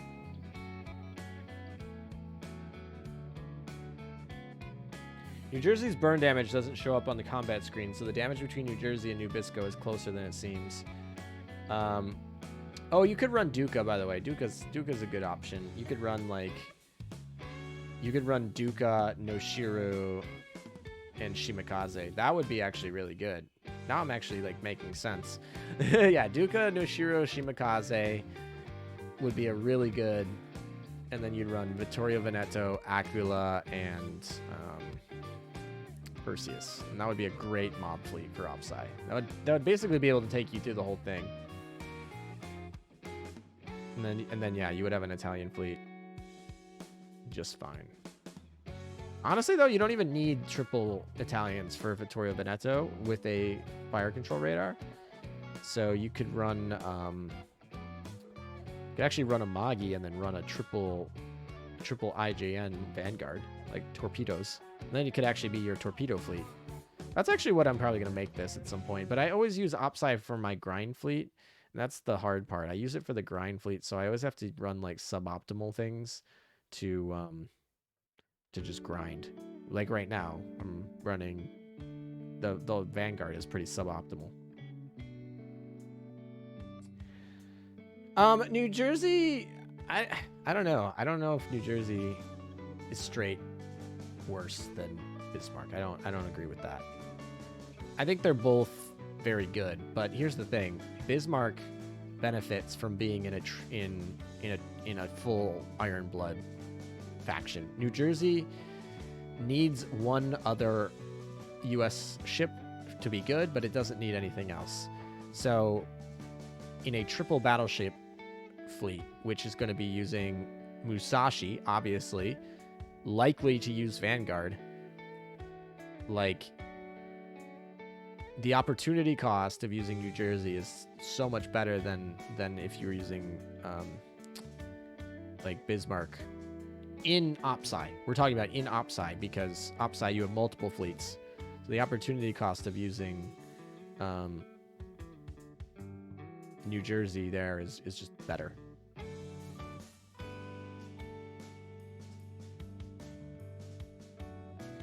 Yeah, Gary is good. Gary is stupid. Gary is what makes her actually decent in PvP too. Like, Gary is so good. I can't begin to tell you.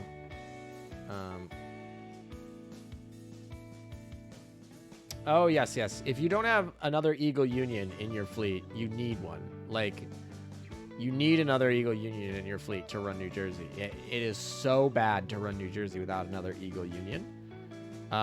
Generally, though, Juno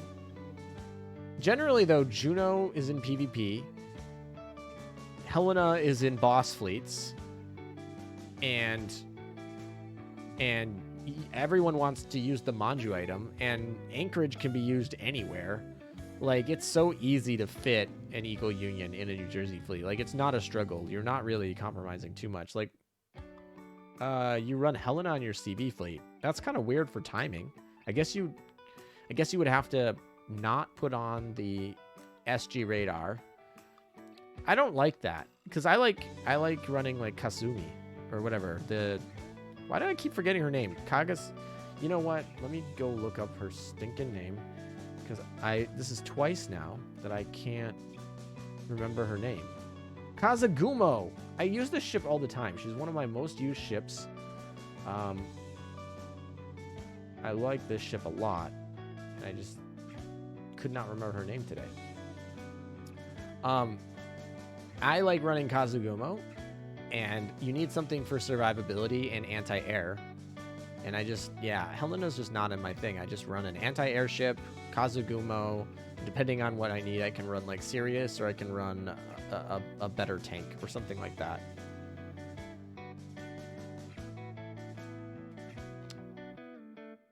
Yeah, I don't agree with running. If you're running a battleship fleet and a carrier fleet, like, I think Helena is better for battleships. I'm not saying Helena's not good. If you're running a carrier fleet only because it's a specific boss and you need help, you can run Helena. I'm just saying if we're trying to optimize our OpSci fleets where you can't run Helena in multiple fleets, I'd put her in a battleship fleet over the carrier fleet. Carriers are easier to buff than battleships too. I mean, it's not so true anymore with like Plymouth and some of the newer ones, but definitely in the past that was the case. Nowadays, you can run like Plymouth, Helena, and a gear, and that's a really good set for your battleship front line. And ironically, I don't know. Yeah, Kazagumo and Helena, if you proc the Helena correctly, which obviously doesn't always happen, but when it does happen, you can really one-shot some bosses. We'll say that. Yeah, I don't know. I think Bismarck 2 is on the New Jersey level, which is hilarious because New Jersey is on a whole nother level. But, I say that, but then Musashi's on that level too. New Jersey was just the first one. She came out so much quicker than everyone else, and that's what I recall. But Musashi's at that level, and now Bismarck 2 is at that level. So those factions all have that level. I think UVH, FDG, Vanguard, those are second-tier battleships now. They're below that top 3. But yeah, I would say the best battleship fleet is using both. Like, why would you not use all of them? Tier Pit's retro when I realized Ironblood doesn't need any more URs. Yeah, exactly. Ironblood has UVH, FDG, and Bismarck. Like, that is the best battleship. That's the best single faction battleship lineup. Like, obviously the best battleship lineup is adopting from different factions, but if you had to stay in a single faction and you told me which faction has the best battleships, it's literally Ironblood. They have Bismarck 2, UVH, and FDG with a Fate Simulator 5. That's the best. That is the best. I also love UVH so much. She's forgotten about so much, but she's so good. Like, just that half cooldown is just so relevant sometimes. I don't know. I really like UVH. It's kind of sad just with like FTG Fate 5 and Bismarck 2. She's just kind of forgotten about, but yeah. And the funny part is the British Royal Navy should probably be the best battleship fleet, but like, I don't know. What are you running? Like, obviously Vanguard, and then what? How? Monarch? Queen Elizabeth? Like, come on. Like, they just don't have, like, they almost did a pivot and went back to freaking carriers, because Indomitable's a beast. Indomitable's a freaking monster, man. Wait, was it Indomitable? Am I mixing up the names? Which is the name? It's not Indomitable. What's the name of the one I want? No, it's why can't I remember the name of the one I want? It's the other one. The other. Why can't I remember her name? Help me out, chat, please. Implacable. That's what it is. I always call her Indomitable, but it's Implacable, and I need to stop doing that. Because people are going to be like, what? Indomitable's good? And I'm like, no, Indomitable is trash. It's Implacable's good. Thank you. Yes, I need to get Implacable. Deciding Opsci fleets is going to be dire with Kearsarge and the September UR. Yeah, if September brings Yamato or something like that, you're going to have freaking so many options for your fleets. Like, yeah, if Yamato comes in September, it's going to be crazy. And I could totally see Yamato coming in September. I could also see a Magi carrier. Oh my gosh, a Magi carrier as a UR would be so cool. I would love that, honestly. And I would like it actually over Yamato. You know what? Yeah, a Magi 2 as a carrier. That's what I want. You have found what I want for September. I want a Magi 2, the carrier version. And she's healthy. She comes back healthy this time. She's no longer got tuberculosis. Yeah, I like that. That's a great idea. And you don't have to burst the Yamato bubble yet. And I'll enjoy it. You just gotta make her good. You just gotta make her like fun. I don't know. Yeah, and then I can use that beautiful skin that I just bought for Amagi, and I can use it on Amagi too. Yeah, I love it. Please, yes, do that. Give me Amagi 2 as a carrier. I want that. As a UR carrier. That is what I want for September. Yostar, get on it. I guess it'd be Manju. Manju, get on it. I don't see it not being IGN. Like, yeah, it could be Midway or Alaska or whatever, but you're still on the January leak bandwagon. What's the January leak bandwagon? And why? Wait, tell me what the January leak bandwagon is. I will say this, though. They already told us that they're going to introduce a new faction for the December event. Doesn't mean the UR is going to be the new faction, although it could be. That would be nuts. But we're getting a new faction, so what leak are you talking about? Hood 2? I would hate Hood 2. Don't give me Hood 2. That's not a real ship. Amagi 2 is a real ship. Hood 2 is not a real ship. A UR Tempesta. Yeah, exactly. UR Tempesta in December. I just, it could be your Eagle Union, but I don't think we get an Eagle Union event for September. I think Japan would have a fit. Japan makes them so much money. And honestly, IGN could use one. Like, IGN has not had an event since Musashi. They could use some help. I have no problem if they have an IGN event in September.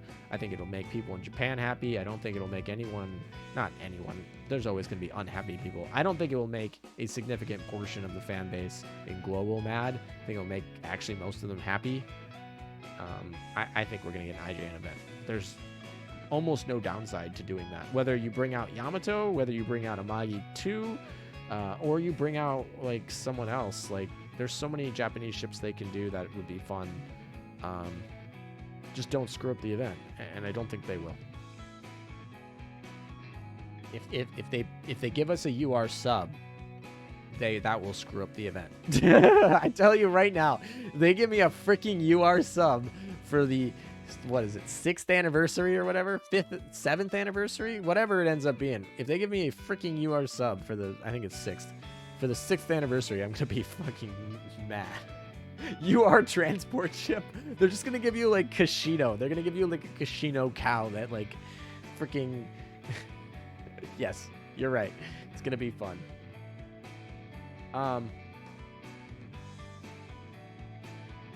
Kashino 2. Oh my gosh, yeah, Kashino 2 is a UR. No, they're gonna give us a good ship, hopefully.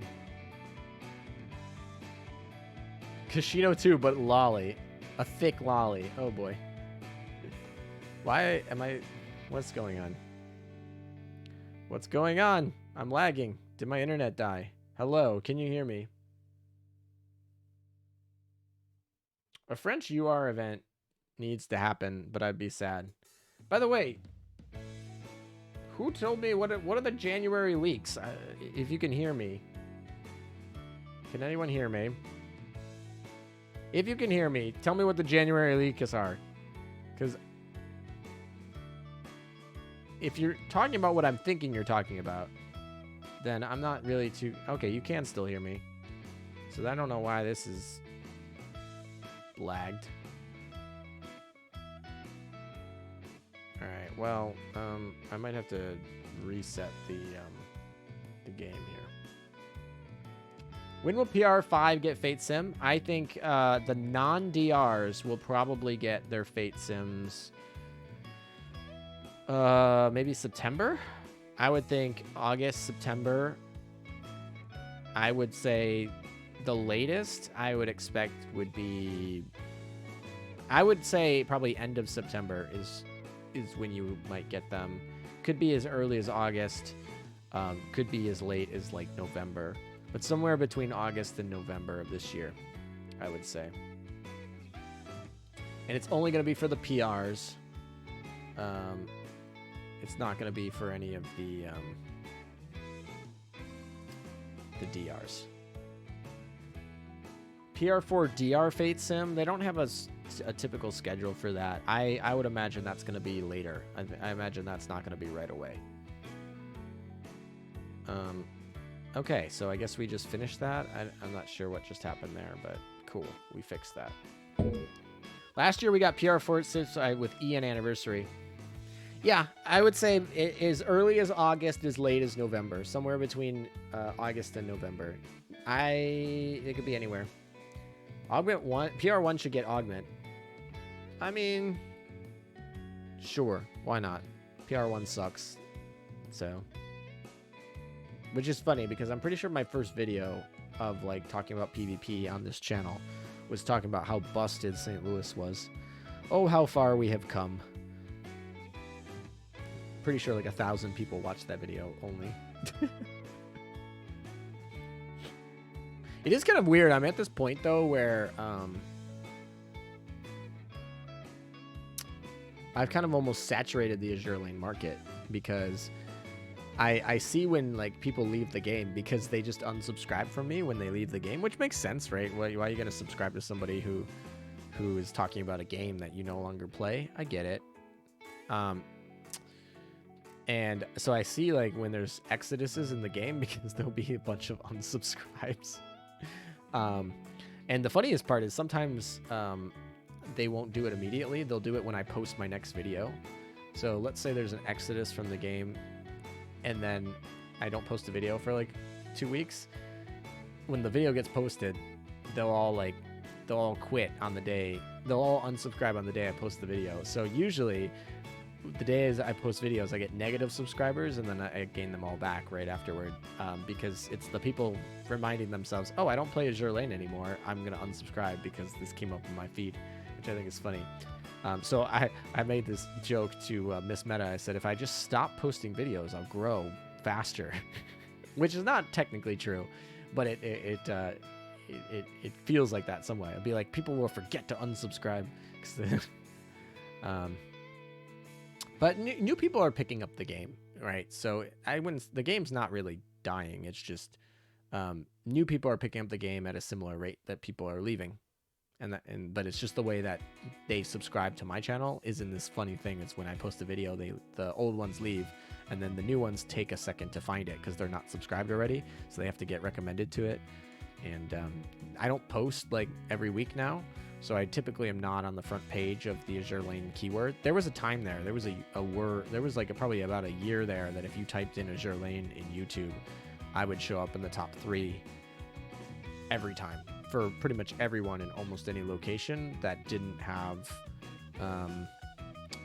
like an algorithm that already altered the search results. Like a default brand new device in any country searches Azure Lane, I was going to be coming up in the top 3. Official Yostar was going to be the other one, and the third one is usually a flex spot. When I started, I think just 3C was usually the one sitting in that slot. Chemo Cheese is now kind of in that slot.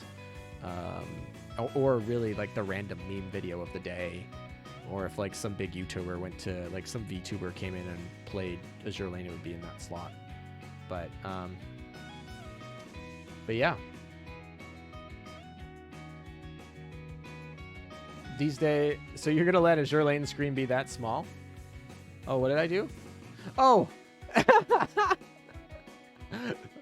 I totally didn't see that. Thank you, chat, for letting that for telling.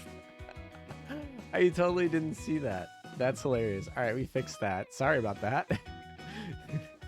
You guys are like, what is he talking about on the screen? I can't see anything. I mean, you can see something, but you're just seeing like little bullets.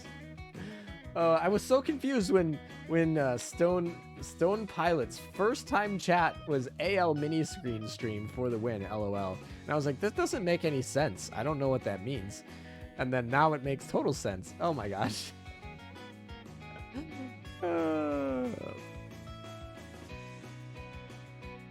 Yeah, ALL fits to be a seasonal game.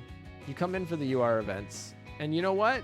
AL will survive a long way that way. Veteran players coming in for a UR event and buying some skins, that is perfectly fine.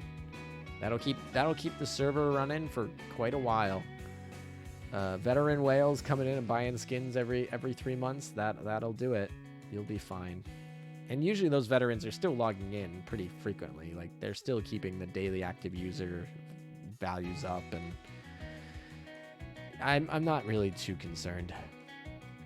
I will say though, revenue is down this year than it was like at its hype when they were like blowing money on random anime all the time.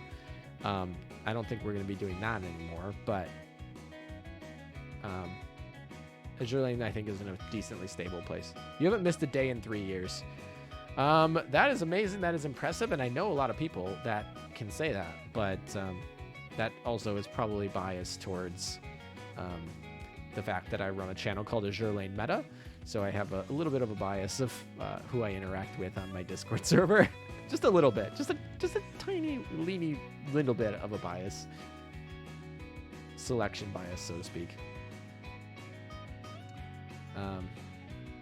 But yeah, I have missed a day in the last 3 years, but not that many, honestly. I have not missed that many days. I've been a pretty good daily login warrior, I would say. All right, we have a lot of these to get through. I need to get some more AP. We have about an hour before reset. And I want to play Blue Archive at the very end, because if I don't play it, I'm gonna forget, and I don't want to forget. So I'm gonna end the stream by playing Blue Archive, but I won't do it until reset, which is in about an hour. So in about an hour I'll play Blue Archive, and that's how we're gonna probably end the stream.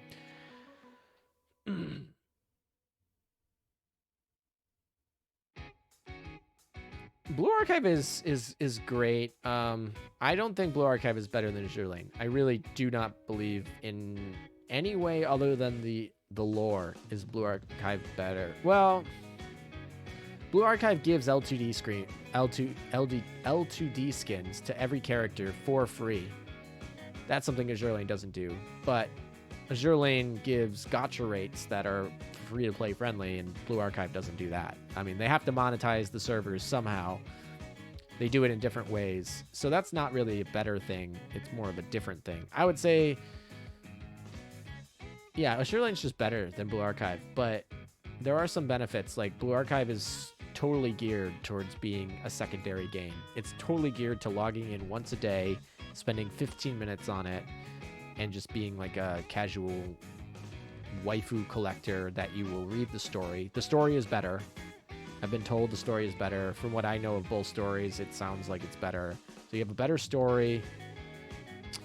You think the music is better in Blue Archive? I think both music. I like both music. I like Azure Lane music a lot. Like, can we just remember when we had like that violinist be our music player? I mean, it's been terrible for my channel because every time I get like copyright striked, but the music for Azure Lane is pretty lit. And remember, music for video games like Azure gacha games was not a thing when Azure Lane started 6 years ago.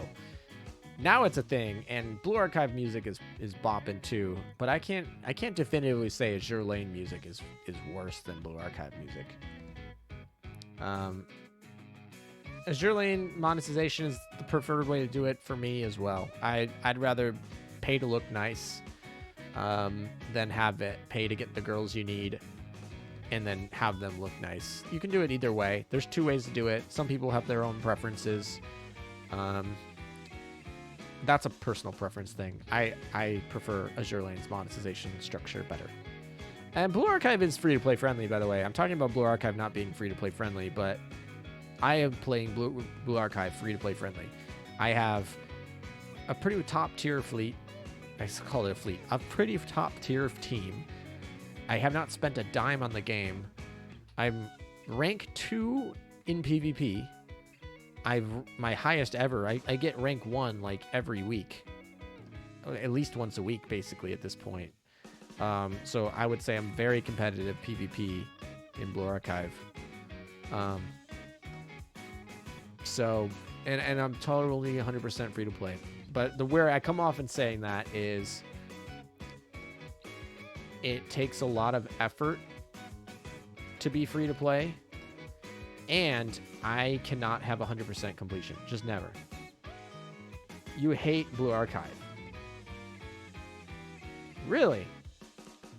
I don't know. I like it. I don't think it's better than Azure Lane, but I do think it's in a growth phase, and Azure Lane is in a stability phase. Azure Lane is trying to keep what it's already got. Blue Archive is growing, and growing can be exciting.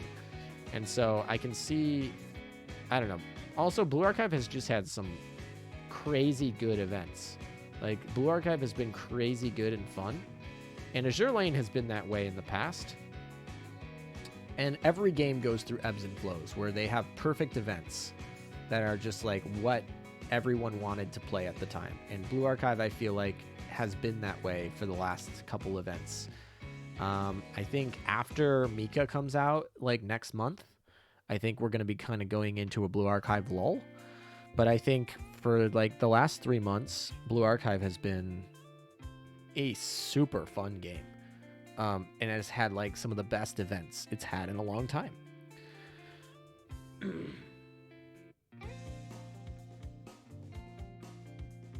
So glad that there's an Eagle Union PR so I can see his skins. Yeah, Mika drop. I don't know. Blue Archive's good. We'll play it a little bit later for anyone who doesn't play it, and I'm sure my viewers will drop in half when I jump over to Blue Archive, but that's fine. We'll get over there at some point. I'm kind of sad I didn't make more content for Blue Archive, but I just didn't have the time. I was very busy at my life when Blue Archive came out, and I was like, if I'm playing 2 games and making content for Azure Lane, I'm not going to be able to make content for 2 games. And I made a few Blue Archive content, and it didn't really do very well, which makes sense. Anytime you start a new thing like that, it's going to start off weak. But I just didn't have time to pursue it and keep Azure Lane going. And yeah, I don't know. But I'm kind of bummed that Neptunia characters won't rerun ever. It keeps me from 100% real completion. I don't know about that. I mean, they've been rerunning collab events now. Obviously, Hololive will never rerun for political reasons, but I could see them rerunning Neptunia. I'm literally playing Honkai Star Rail for Kafka and Jinlu. Yeah, I hope that game does well. I really want Azure Lane developers to be doing good. So I want that game to do well. I want them to be successful. So yeah. What burns me of BA is the fact you already know what comes unit-wise. Others like it, especially free-to-plays, but not for me. So I'll say this. Azure Lane was that way for the first... Every game is that way. Every game is going to be that way in this genre of anime. Every anime game is going to be that way because they're going to launch it in China or in Japan or Singapore first, and then or Korea, and then if it works, they're going to launch it globally.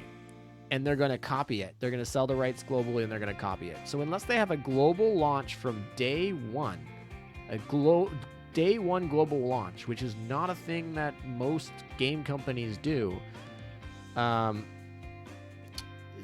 that is. Azure Lane was that way too. Now, Azure Lane had what I call the Year of Hell, where they said, we are going to literally double the speed of events for global so that they get caught up. And that was awful. People hated it. I hated it. It was crazy.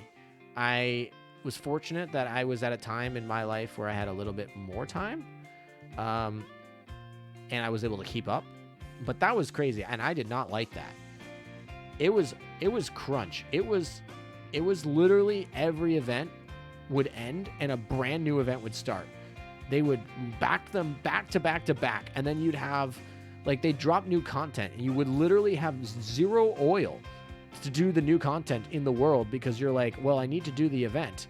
And your cubes were just, I don't know, they were doing some stuff to give you free cubes, but it was like your cubes were permanently low. Your oil was dead. It was awful. Also, Monkey Smash, thanks for the resub with Prime nonetheless. Got to get those Amazon Prime days in. Get those Amazon Prime deals, and then you can use the Prime for Twitch. What's up, Meta? Hey, Monkey Smash. Good to see you. Rune Seals for the win. Thanks for coming by. But yeah, the event crunch was so hard. And obviously, now we benefit from it. Now we get the launch, and we get to be on schedule with Japan and China, and we are all synced up, and that's great. But it was a rough ride. And every game is going to have to do that if they want to sync them up, or they're going to have to be permanently delayed. I don't mind the permanent delay.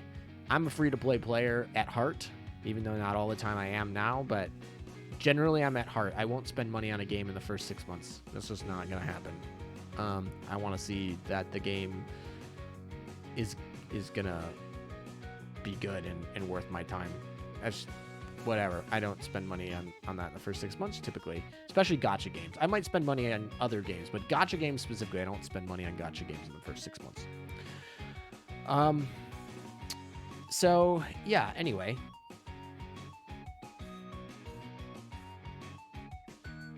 Yeah, if you started where the Year of Hell was ending, then that's fine. But I would say I'm okay with the lag. I'm okay with knowing what ships are coming. It helps me plan. It helps me plan what I want. It lets other people test it. The math comes out. I mean, I data mine because I want to know before it comes into the game.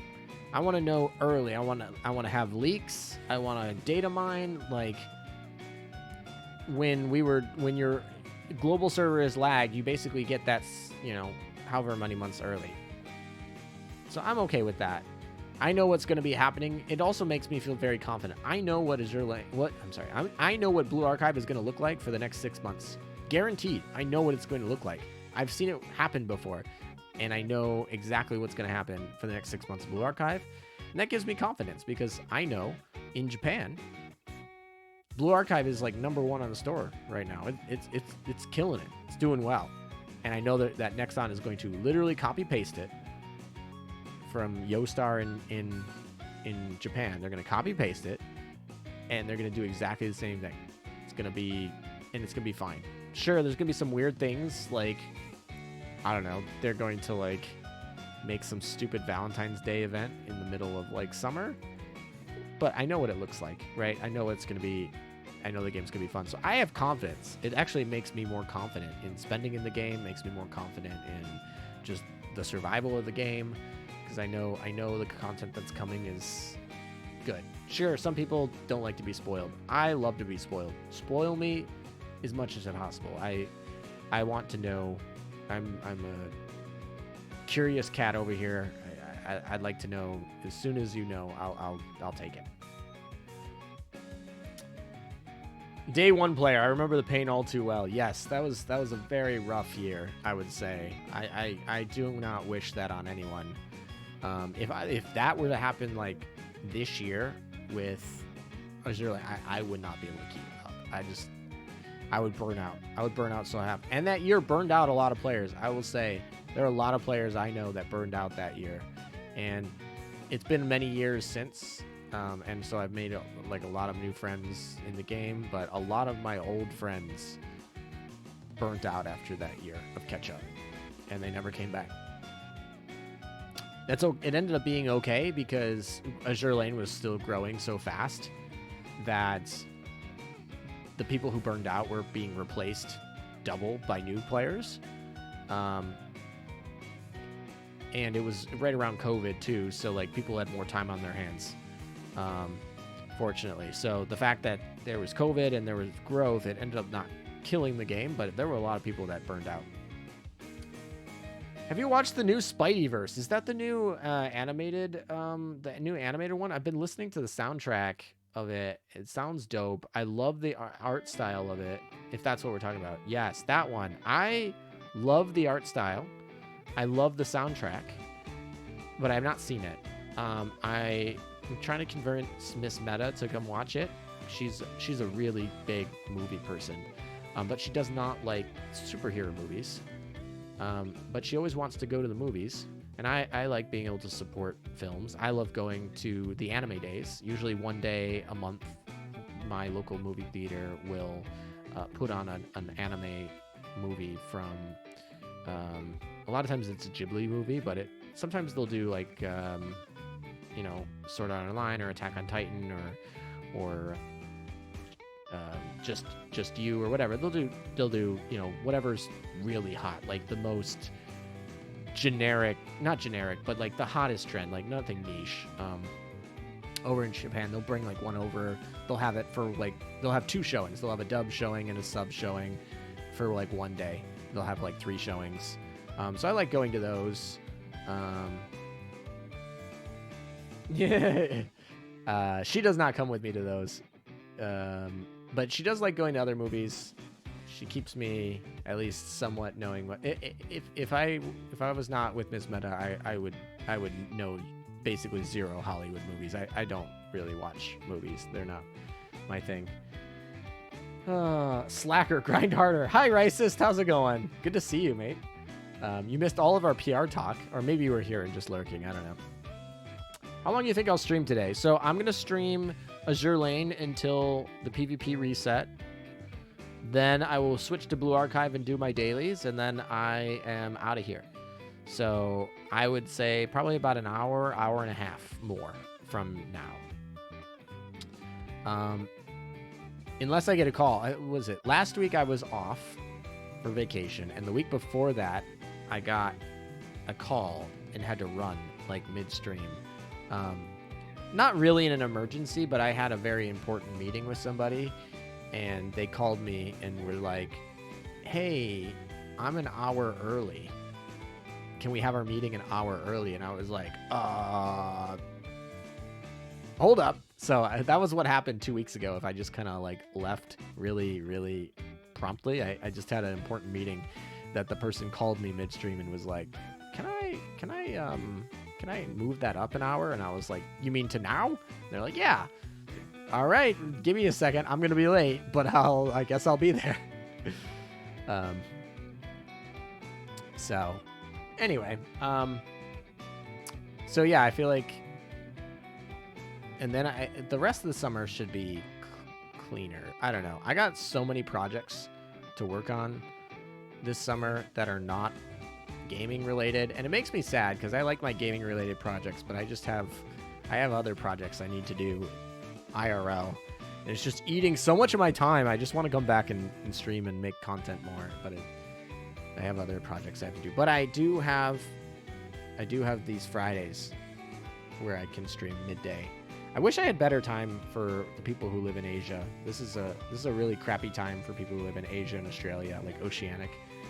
I'm sorry. It's just I would like to maybe stream, maybe later in U.S. time at some point during the weekends. Maybe, I don't know. I'd like to just get something because I feel like this is just a bad time for a lot of people over in that part of the world. All right, Racist. How far are you grinding, by the way? I feel like you're coming over here calling me a slacker. I know you're definitely ahead of me because that's for certain. You're waiting for the 2 million. Oh, okay. Well, if you're waiting for the 2 million, I guess, yeah, okay. Waiting for that 2 million, I suppose. As an Aussie, I forgive you. Well, thank you. That means your sleep schedule is definitely messed up if you're watching my stream over here in Australia.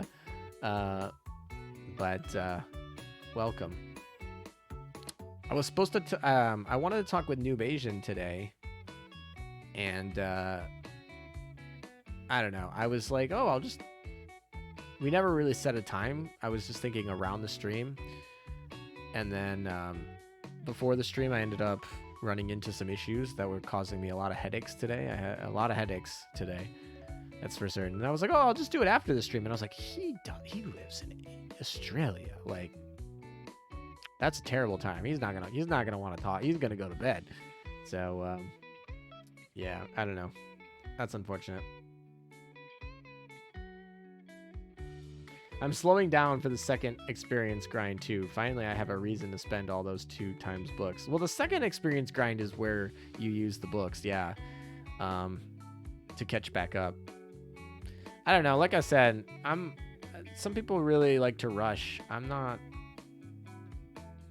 don't have enough prints to make them usable yet. So like, I don't need, and I'm not looking to get the 100% leaderboard completion right now. So like, I'm not rushing my PR grind. It's gonna take me 2 months to get anything decent anyway. I did technically rush PR4 I did rush Anchorage because that was just nuts. Anchorage is crazy. But for the most part, I don't rush PRs. You got plenty of time, and that's why I don't rush the data mines. I don't feel there needs to be a rush. There shouldn't be a rush. It leads to burnout. It's meant to be content you do throughout the year. Now, if you're playing for PvP meta and you want to go get Kearsage, then yeah, rush Kearsage, but like let the other ones go. Like rush the ship you need, and then let the other ones go slowly. I'm like, that's how my philosophy is. So I'm gonna rush Kearsage, I'm gonna rush Shimato or whatever this, like, and then after that I'm gonna take it slow. I'm not gonna rush it. I don't care. I just want Hindenburg early so I can zoom in on the art. Now that's the real reason to get these. If zooming in on the art, I'm actually excited to get the art for the girl I'm grinding too, because the dragon looks so freaking cool. Looks so cool. Let me see if I can actually. Is she in the wiki? Oh, she is in the wiki. Okay, I can zoom in on the wiki on here. Okay, that's fine. The wiki is getting so good at updating these beforehand. I wonder if they got an NDA with Yostar to get the info early. That's the only way they update these this fast. It used to be like a week plus before it got into the wiki, and now it's like less than 24 hours. They're all in. Good work, by the way. That's a very strong compliment towards it. All right, let me go show this for a second. All right, here we go. This dragon looks so cool, and I love the water in the art, and it goes with her flooding, and it goes with her dousing the fires. Like, she's literally got a water dragon. I think she's such a unique ad. I'm so happy with this ship, even though it's not the best ship. Like, Pr6 is fine, but I think this ship is all around great. Let's see what other ships. Let's go zoom in on the Hindenburg since you mentioned it. We'll zoom in on the Hindenburg. There we go. We zoomed in. You know, I've been seeing a lot of degenerate pictures here, and if you know what I'm talking about, you know what I'm talking about. But yeah, her dragon looks kind of cool too. It's not my type of dragon. She's just not my type of girl, but she's cool. She's got a good design. The magma's cool. But yeah, she's a cool ship. All right, there we go. Enough of that.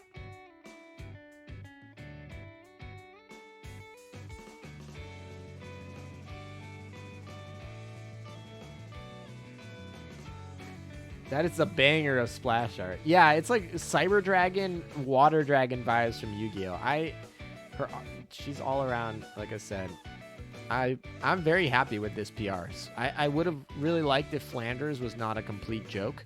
But, I mean, if I get to harp on the French for being bad again, like, that's great for my content. But for the most part, I mean, I would have liked to actually see someone good for the French.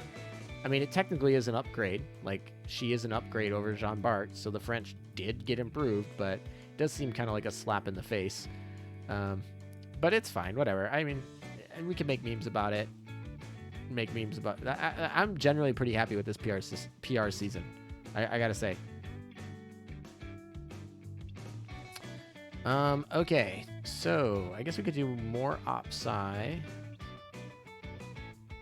What do we have to do here? Yeah, we're basically all done with the missions. At some point we'll do those 14.2 and 14.3, but not today. Guess more OpSci.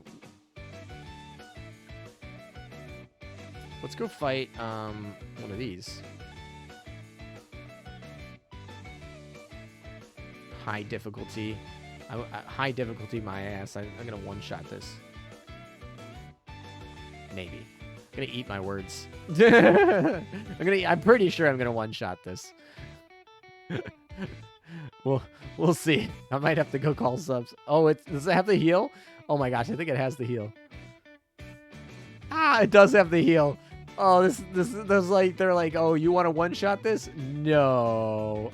All right, now I need to actually check my fleet, make sure I actually one-shot this.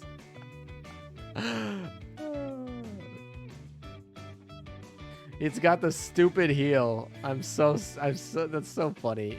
It had the heal skill. They were like, eat your own words, meta. Screw you. Oh, that's so funny.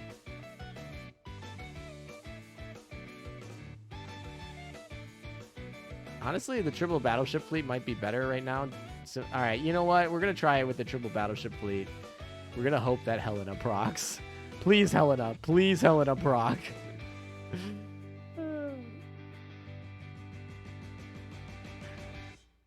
Why HE gun?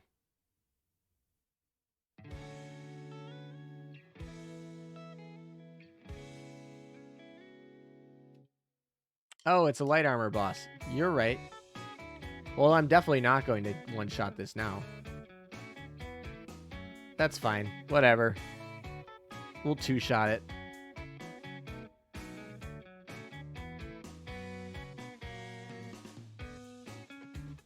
You know, she's like set to be a light cruiser. But maybe we will one-shot. I don't know. I don't think we will, because she's got that heal.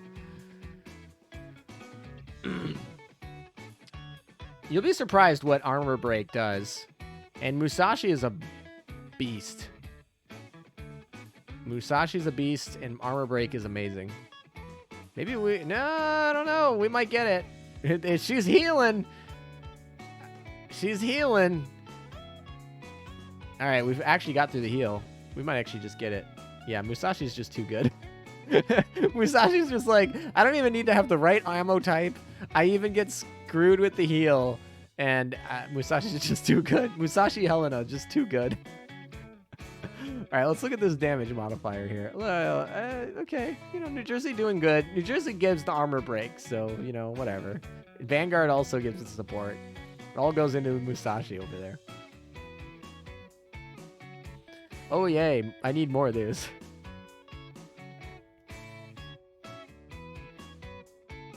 Cool. All right, we finished that. We did one-shot that. I didn't eat my words. I got nervous for a second, though.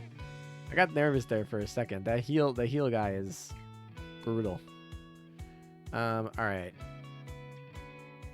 No, we still have more of these to do. Wow, we just have so much to do. What? How much do? How many? Oh, we're in Dakar. That's not what I was going for, but.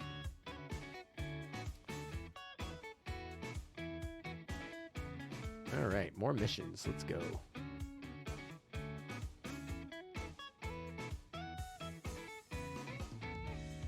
Yes, Musashi had the HE gun.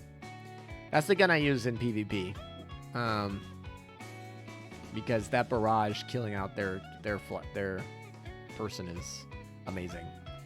It's funny because I remember when Warspite Retrofit came out and we were all like, oh my gosh, we can target the right person. And now like Musashi can just do the same thing and no one even talks about it. She's just like, she can target. Like, you just put her wherever you want. She can target anyone. She doesn't have to be, like, the farthest one. Doesn't have this jank. Doesn't have, like, flagship. No, you just put her across from who you want to die, and she will murder them. That is just how that works. And it's just not even talked about.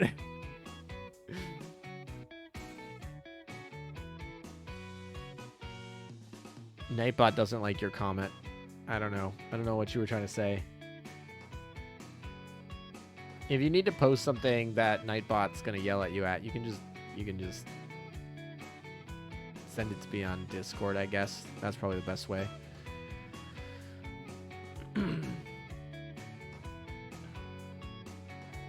I'm so glad that OpSci counts towards PR grind. I don't know what I would do if it didn't. I'd be like,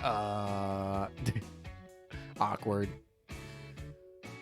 Those preloaded airstrikes, though, for real, they put in work. 10-second clears. Let's go. Those preloaded airstrikes. What is this? All right, so this clear. What is this? Can we get 10 seconds again? Yeah, it's if it doesn't see if the links aren't from a specific source, they aren't gonna do it. Oh, this one has a second wave. We're gonna have to wait. We're gonna have to wait for the second airstrike, which is coming from, I think, Independence. Yeah, there it is. Independence will have to finish it. There it is. All right, that one took 19 seconds. How dare it? There was an extra wave. This one should take 10 seconds. This one should have only 2 waves.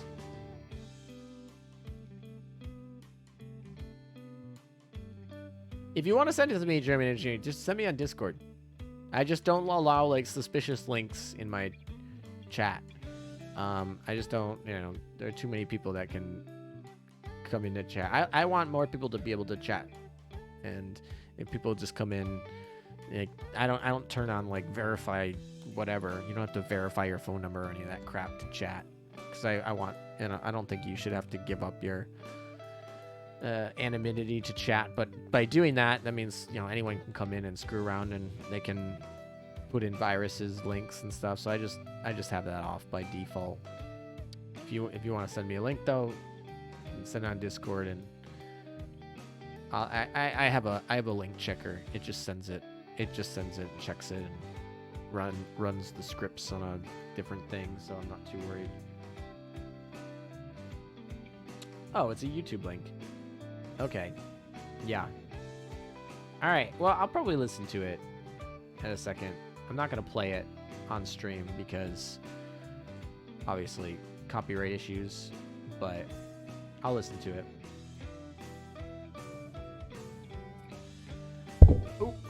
You know, I'm bumping a lot more than usual today, I feel like, because the setup's very different than what I'm used to, but I think we're going to go... Yeah, I don't know. Whatever. I haven't done any polls today. I should do a poll. We literally should do a poll. Not a prediction. We want a poll. New poll. Who is your favorite? I did a poll on my whatever. Who on my YouTube of who you're grinding first. Who is your favorite Pr6 ship? Now I'm gonna have to remember all their names, but we have Kearsarge. We have Hindenburg. I always want to spell it with an E, but it's not. It's with a U. And then we have, let's see. I'm just going to go to the wiki and copy the names because that will be so much faster. Felix Schultz. That's the one I was forgetting. Which is funny because I knew it was Felix, but I didn't remember the second name. Also, no one's allowed to pick Flandre because reasons. You're not allowed to pick Flandre as your favorite. It's just not allowed.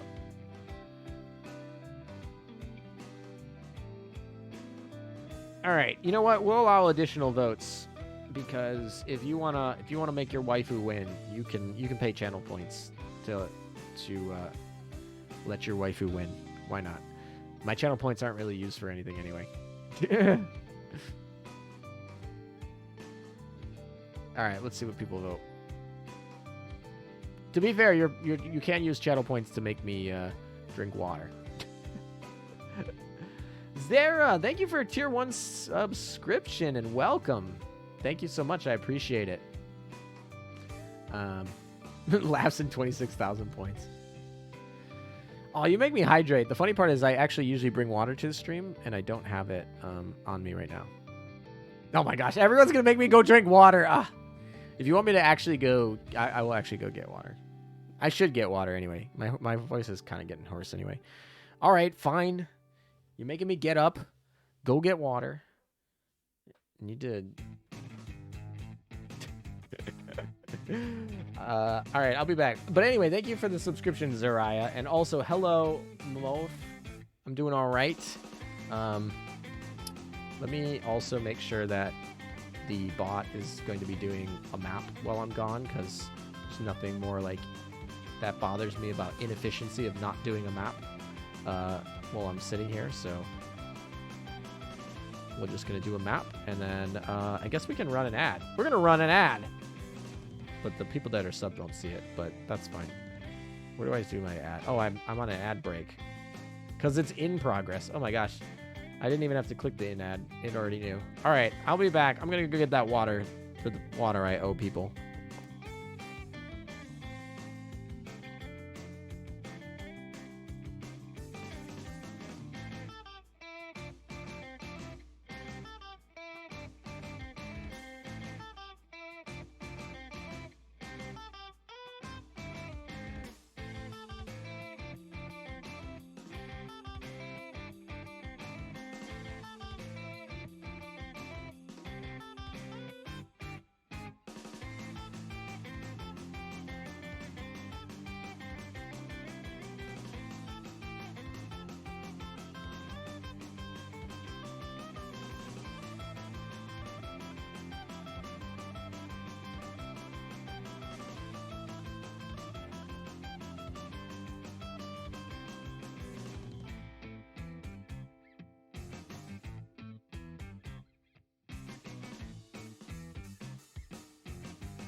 All right, I am back. I have water now, so now I can officially meet those requests to hydrate. So we'll do that. So there's the Miji-san, and now we have the ORDX7. All right, thank you. Oh, someone is cheating on the polls. They're making them all equal. Who is doing this? Who is screwing with the votes? Oh, that's too funny. They're making them all equal. I thought they would have been funny and like picked some like random one and made them all not. I don't know, whatever. At some point they're gonna run out of votes or channel points at some point. So if one person goes in and uses all their channel points on one, the person who's trying to make them all equal will be screwed. Imagine wasting points on Flandre or Felix. Yeah, exactly. I could have sworn someone was gonna like meme and use Flandre. Not me, but they're making it perfectly balanced, as all things should be. Yes, that is too funny. Also, wait, there's a lot more people that use this new this versus thing. I remember I asked about it earlier, but now I see multiple people with it.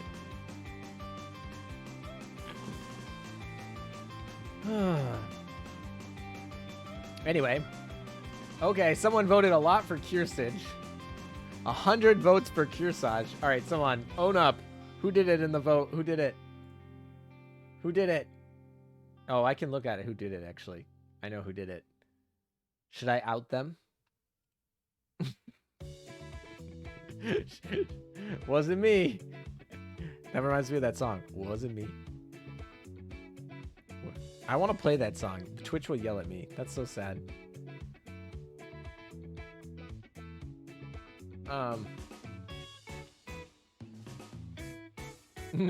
I know exactly who did the Kiersage one.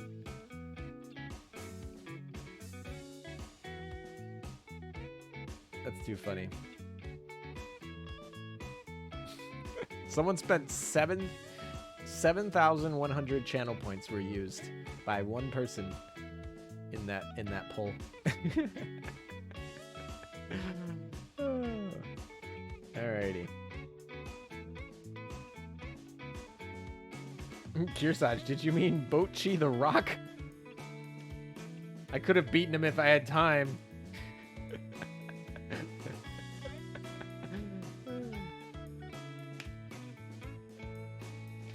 Bless that person. Oh boy. It says at the bottom of the... Oh, it does? I didn't know if that was something that you guys could see or if that is something that that only I could see. I wasn't actually sure. But that is too funny. Well, then you guys all know who it is.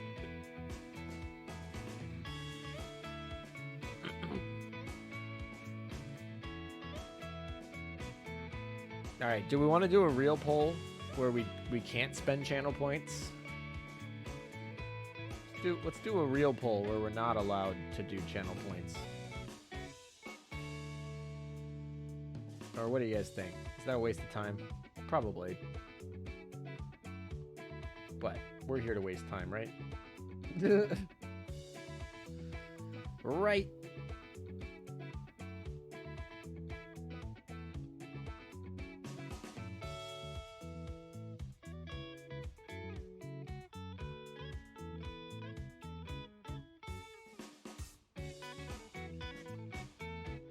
Why can I highlight? Whatever, this is fine. We'll do this.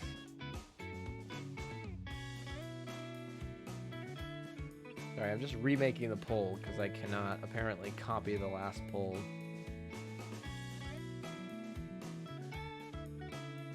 Who is your favorite PR6 ship? No cheating this time. I guess it's not really cheating because it was totally allowed, but I want to do it without the cheating this time. One vote per person. Money can't buy you more votes. Chat only approves rigged polls.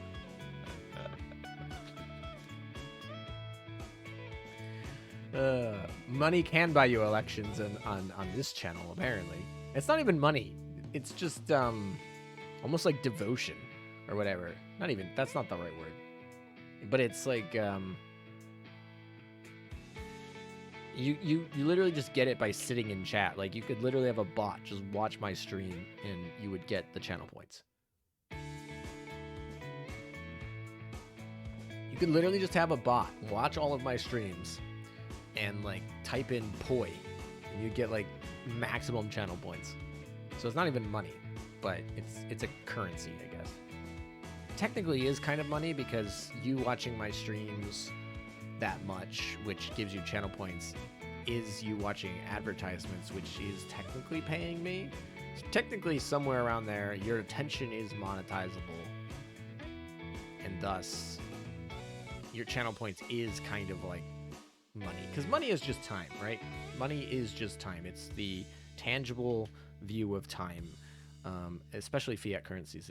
It's just a tangible amount of time, and time is more or less valuable depending on what time you're doing the time, if that makes sense. You see, Twitter is paying out users with ad revenue now.